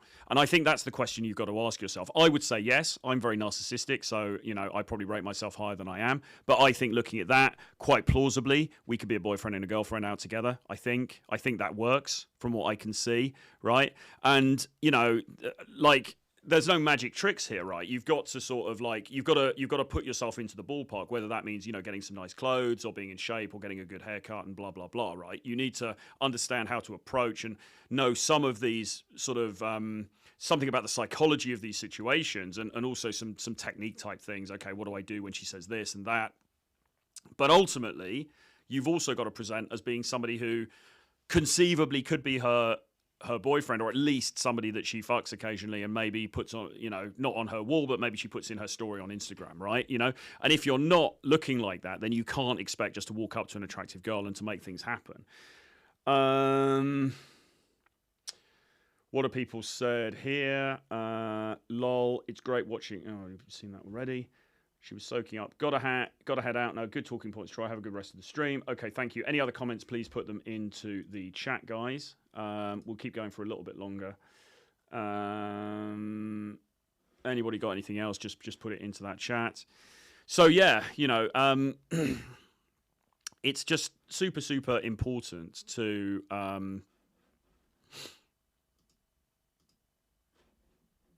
get contact details, right? Because if you don't, then it's literally game over. You know, it's literally game over, and you are that's it. You go away with nothing. That's kind of the end of that one, really. Let me just have a look and see what else. Oh shit, sorry. Let me just have a look through and see what else. As I say, if you've got anything that you want to ask, we'll finish fairly shortly. But if you've got anything you would like to ask or anything you would like to say, then please please put that into the chat. I'm just seeing what else we can do here. Oh, this one's quite nice. Here we go. I'd sort of almost forgotten about this one. This girl was good. In fact, actually, there's a few here. Let's go through them.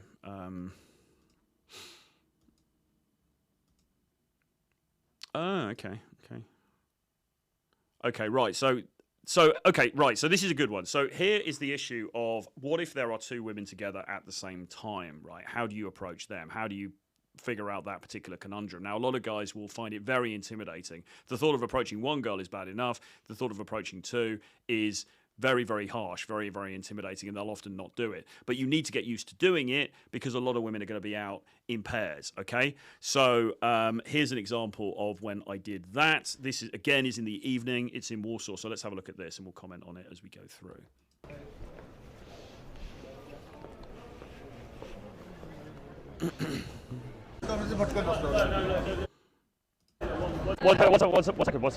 One second. Can I just say? Oh, okay. Can I just say, you look very pretty, and I had to come and say hello. Thank And you. do you know why? The main reason is, so basically, we just saw the end of the last clip. So basically what happened there was, I was walking down the street, and she had given me some eye contact. Okay, so you've got to be like cognizant of what's happening around you. You've got to look around and be like, okay, so and then if somebody looks at you, you know, if somebody gives you the green light, as it were, socially, you know, she smiles at you, she looks at you, whatever, then it makes sense to make an approach. Okay, it makes sense to go in and say hello. So that's what I do here. And as you can see, I sort of go around. She's with a friend. I go around kind of in front of them, and then I introduce myself. One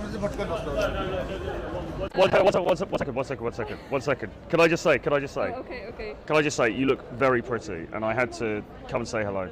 Thank And do you know why? The main reason is because I love leopard print. Yeah, so again, I go in there very direct. You look very pretty. Okay, there's no beating around the bush. It's on the nose. It is what it is. And she's wearing, I think, a leopard skin dress, which I do quite like. So I just mentioned that. You know, it's the first thing I noticed about her. And that leopard print is looking very big. And look at the friend. Look at the friend smiling in the background. The friend's like giggling in the background. Oh my god. Coming on you. My name is Troy. And you? Monica, nice to meet you. Nice to meet you, Monica. You are from again. Look at the eye contact. Strong eye contact. Okay, if there's one thing I'm doing right in these examples, I think it's the eye contact. I really do. I think it makes a huge difference. From Warsaw? Or Yes. From Warsaw, born? Yes. Really?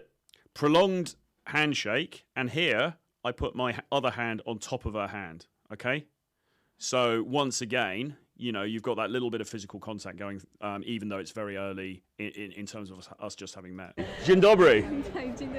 Me, London. Sorry, I have to call my friend. I know. So maybe you you have Instagram. I add you. I send you a message later. Okay, I can. Tonight you go out, or what is the plan? I don't know.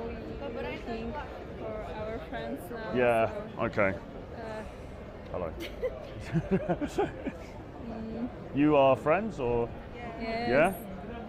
My girlfriend. Oh. Okay. And you work? Yeah, they always throw in that little, oh, my girlfriend, ha ha ha. What's happening here again, because these situations are very dynamic. Like, obviously, she's with a friend. She's probably, it's maybe slightly embarrassing for her, whatever. They're probably on their way somewhere. So I'm not going to try to take up too much of her time. I'm going to cut to the chase quite quickly. I ask her for Instagram. The reason I ask her for Instagram in this case is because when you've literally only been talking to somebody for like two minutes or less, it's actually maybe even more socially calibrated, to be honest, to ask for Instagram, because then she can see a bit more about me, because she can look at the pictures and I can see a bit more about her, and it's a slightly easier ask after a very, very quick interaction. But it's better to get some contact details than nothing. Okay, and with this girl, as I say, she had checked me out previously, but when we were walking down the street. So I had an inkling that it was kind of, there was some interest there. So I go for the Instagram quite confidently. She gives it to me, and then later on she is messaging me back. So, you know, everything is very case dependent. But the key thing is strong eye contact, and also trying to come away with some form of contact details, okay? Ideally a phone number, a WhatsApp or a Telegram. But, you know, Instagram, in my view, is okay. Or you work or students or? Students. What do you study? Finance. Oh, okay. I forgot my name. You forget your name? Yes. I don't know what's not.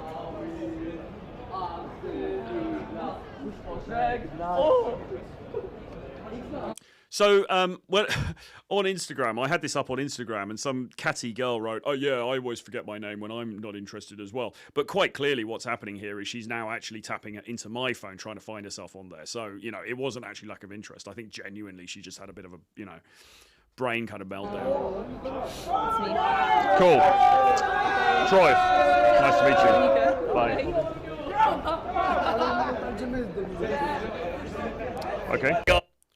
Party time. And now this is not really an infill, but I'm going to show it anyway because this was something I did in Mexico. I got talking to this girl. She's quite cute. So let's have a look at this. A little bit of on-street vibes. It's Troy. So I'm joined here by the lovely Valeria. Hello, Valeria. How are you? Hi. You are very pretty. What is it, guapa? Is it guapa? Beautiful. Bonita. Bonita. Guapa. And for man? 4, 6, guapo. Thank you. So, what do Colombian women look for in a man? 4, 6. Smells good. Smells good, really? Smells good, yeah. Yeah, do I smell good? That was not right. Yes. Yeah. So, what is most important? Is it looks? Is it personality? Or is it money? Personality. Not money? With a little bit of money. Oh, okay. Here we go. There you go, guys. There you go. What do you think about that? So I say to her, is it is it personality, is it looks, or is it money? And she says personality, like very firmly, and I'm like, money? And she goes, yeah, all right, a little bit of money. So that's one for the books, isn't it? She's very pretty, isn't she? Is it personality or is it money? Personality. Not money? With a little bit of money. Oh, okay. Here we go. Have you got OnlyFans? No. Oh. Okay, fair enough. Good girl. She's angelic girl. And finally, how important is sex in relationships? Oh, she's shy. She doesn't want to say. Okay. So there you go. So yeah, it's quite funny. Little clip there. It's been beautiful. Kiss. Bye. Please. I'll just show you the rest of this. Hang on a minute, sorry about this, right? Is it guapa? Beautiful. Bonita. Guapa. And for man? 4, 6, guapo. Thank you. So, what do Colombian women look for in a man? 4, 6. Smells good. Smells good, really? Smells good, yeah. Yeah, do I smell good? That was not right. Yes. Yeah. So, what is most important? Is it looks? Is it personality? Or is it money? Personality. Not money? I've got to say, my teeth are looking good here. It's probably not what you guys are looking at, but I've got to say my teeth are looking pretty good in this shot. The old Istanbul Express really worked out well, and I've had them done even more now, so it's even better. With a little bit of money. Oh, okay. Here we go. Have you got OnlyFans? No. Oh, okay, fair enough. Good girl. She's angelic girl. And finally, how important is sex in relationships? Oh, she's shy. She doesn't want to say. So physicality, right? Quite important. Obviously, this is kind of a street interview, so this isn't really like an approach video like the others. But I thought I'd include it anyway. And you can see the way I'm sort of goofing around with her. You know, kind of hug her, like sort of pull her in and all that kind of stuff. You know, it's good to get comfortable with doing that stuff in a sort of calibrated kind of a fun way. Okay.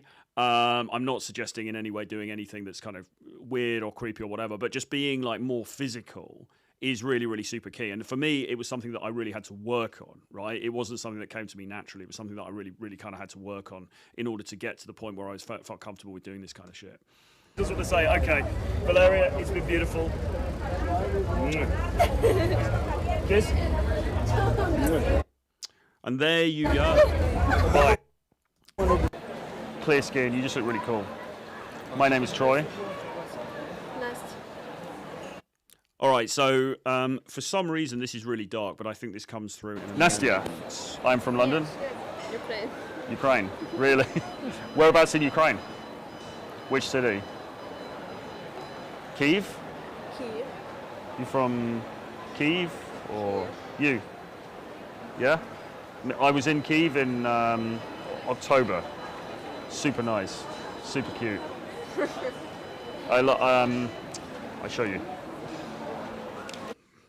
You see, we might as well just call this video Troy talking to Troy talking broken English to Ukrainian women.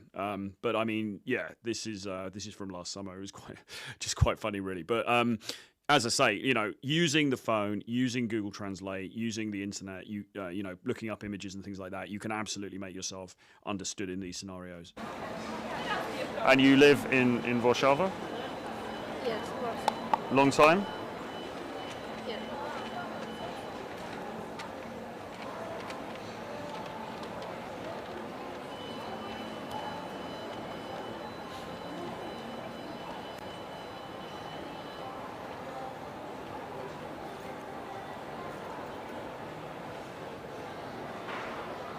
Oh, I understand. Yeah, yeah. And you live here Yes. now? You here for a long time, or you? How long you live in Warsaw? 6 months. Nice. Okay. And you like it? Yeah. What do you like most about it? All right, so I would say here, I mean, obviously, you know, we are limited again in terms of conversation, but I think that the stance is quite good. You know, the proximity of us together, again, the eye contact is quite strong, all right? And you can see her body is kind of turned towards me, my body's kind of turned towards her. So all of that is looking pretty good.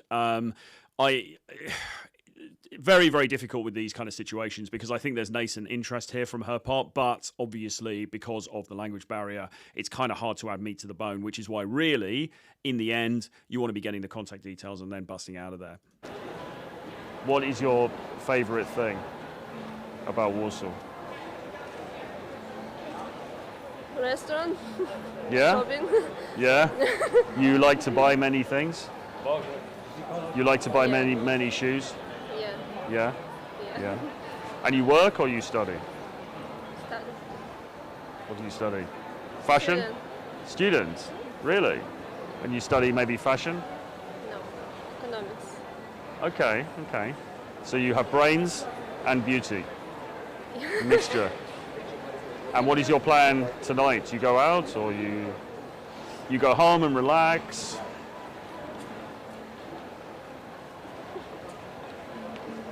And where do you like to go at the I'm week? busy. I'm busy. I know, but at the weekend, where do you like to go? Novi Maybe. Świat? Maybe. You like shisha? Hookah? Sometimes. Yeah, sometimes. Okay, well look, maybe you have WhatsApp? Okay, let me add you. And I will send you a message.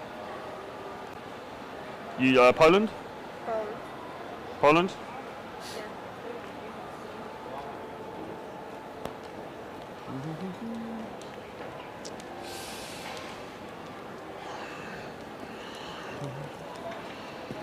Oh. Name. Cool. And how do I spell? How do I spell name? I don't get it. Oh. I don't get it.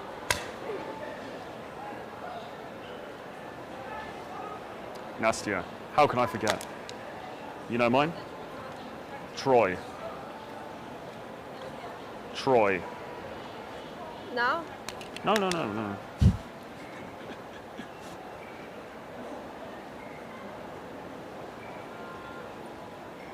Oh. Yeah, I am from London, but I living here. For work? Yeah. For Shava? No. Yeah. Okay. Well, lovely to meet you. Yeah. All right. See you soon. Bye. Bye. Yeah, there you go. So I was living over there for about a month because I was doing a bunch of work over there and teaching students and things like that. And yeah, I mean, quite an enigmatic little interaction, that one, wasn't it? She she wasn't giving a lot away. Again, you know, in the end, obviously you've got the language barrier thing to contend with. I mean, the received advice is always, look, if she's still standing there, then it indicates a degree of interest. Okay, she hasn't walked off. She hasn't told me she's got a boyfriend. She hasn't told me to F off. Right, okay, so, you know, she's still there. There was some sort of slight flirtiness, I think, coming from her at points, but she was also being quite stonewalling and kind of being quite enigmatic and so on and so forth as well. I thought that she was very attractive, so obviously I was going to proceed with it and get the phone number, because once again, with these interactions, right, the end game of it is to get a phone number, because otherwise you walk away with nothing. Okay, at least with that, you've got the phone number, you've got the opportunity to make something happen. And once again, you know, if you do that enough times, in a day, in a week, in a month, then you're going to start to get dating results coming through, okay? It's about actually going out there and applying this stuff consistently, okay? Anybody got any other points or questions they want to put into the chat? We're going to finish quite soon, but let me just see what is on now. The next one here.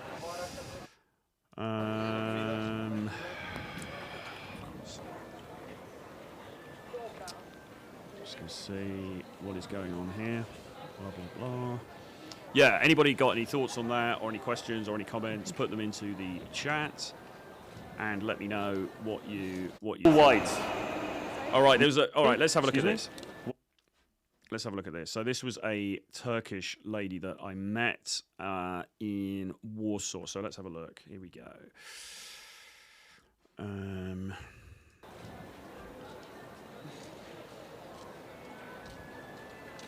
Excuse me? One thing?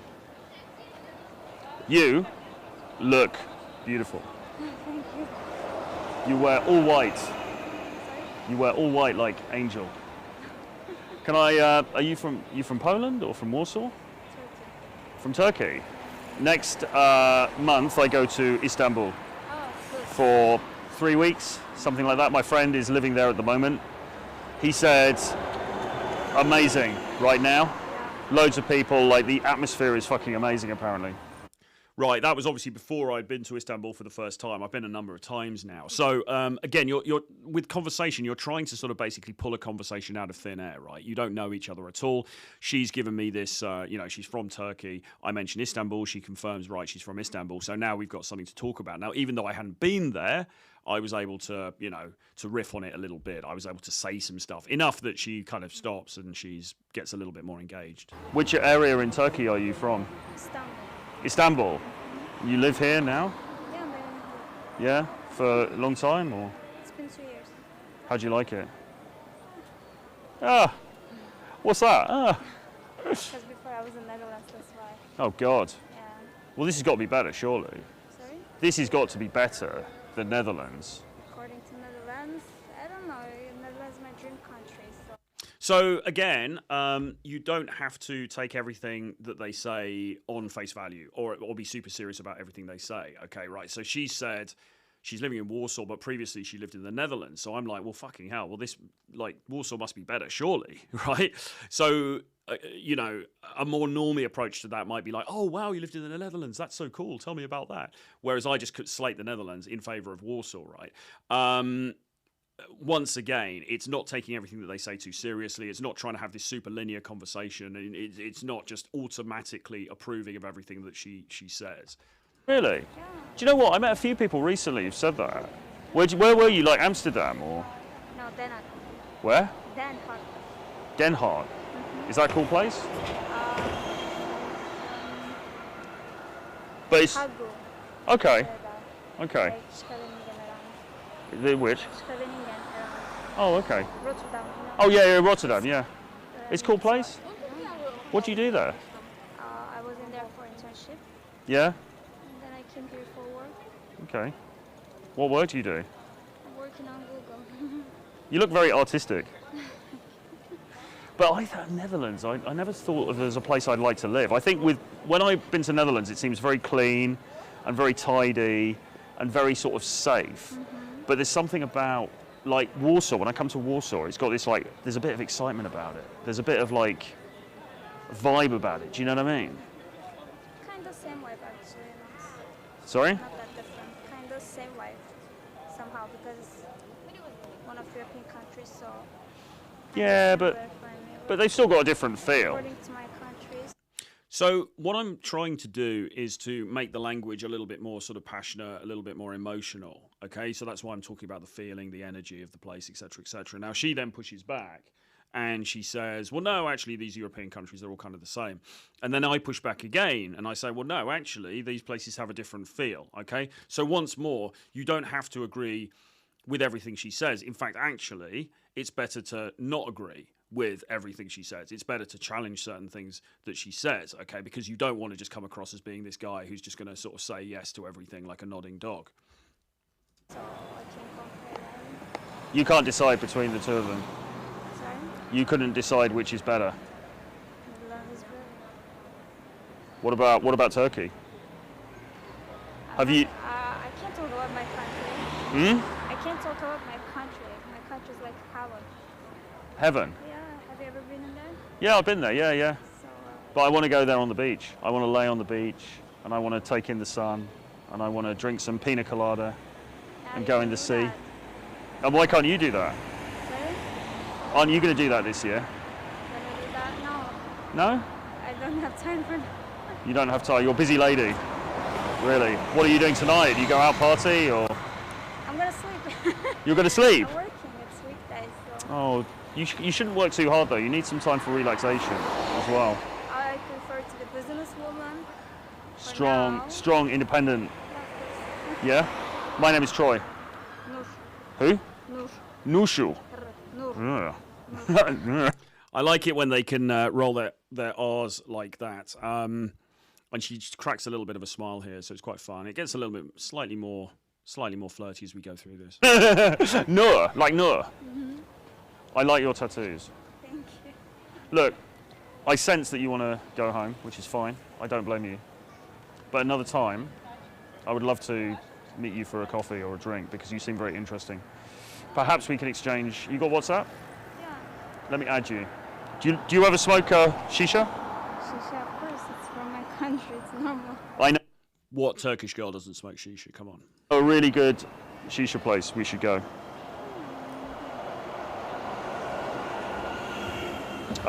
What are you? Warsaw, Poland? Poland,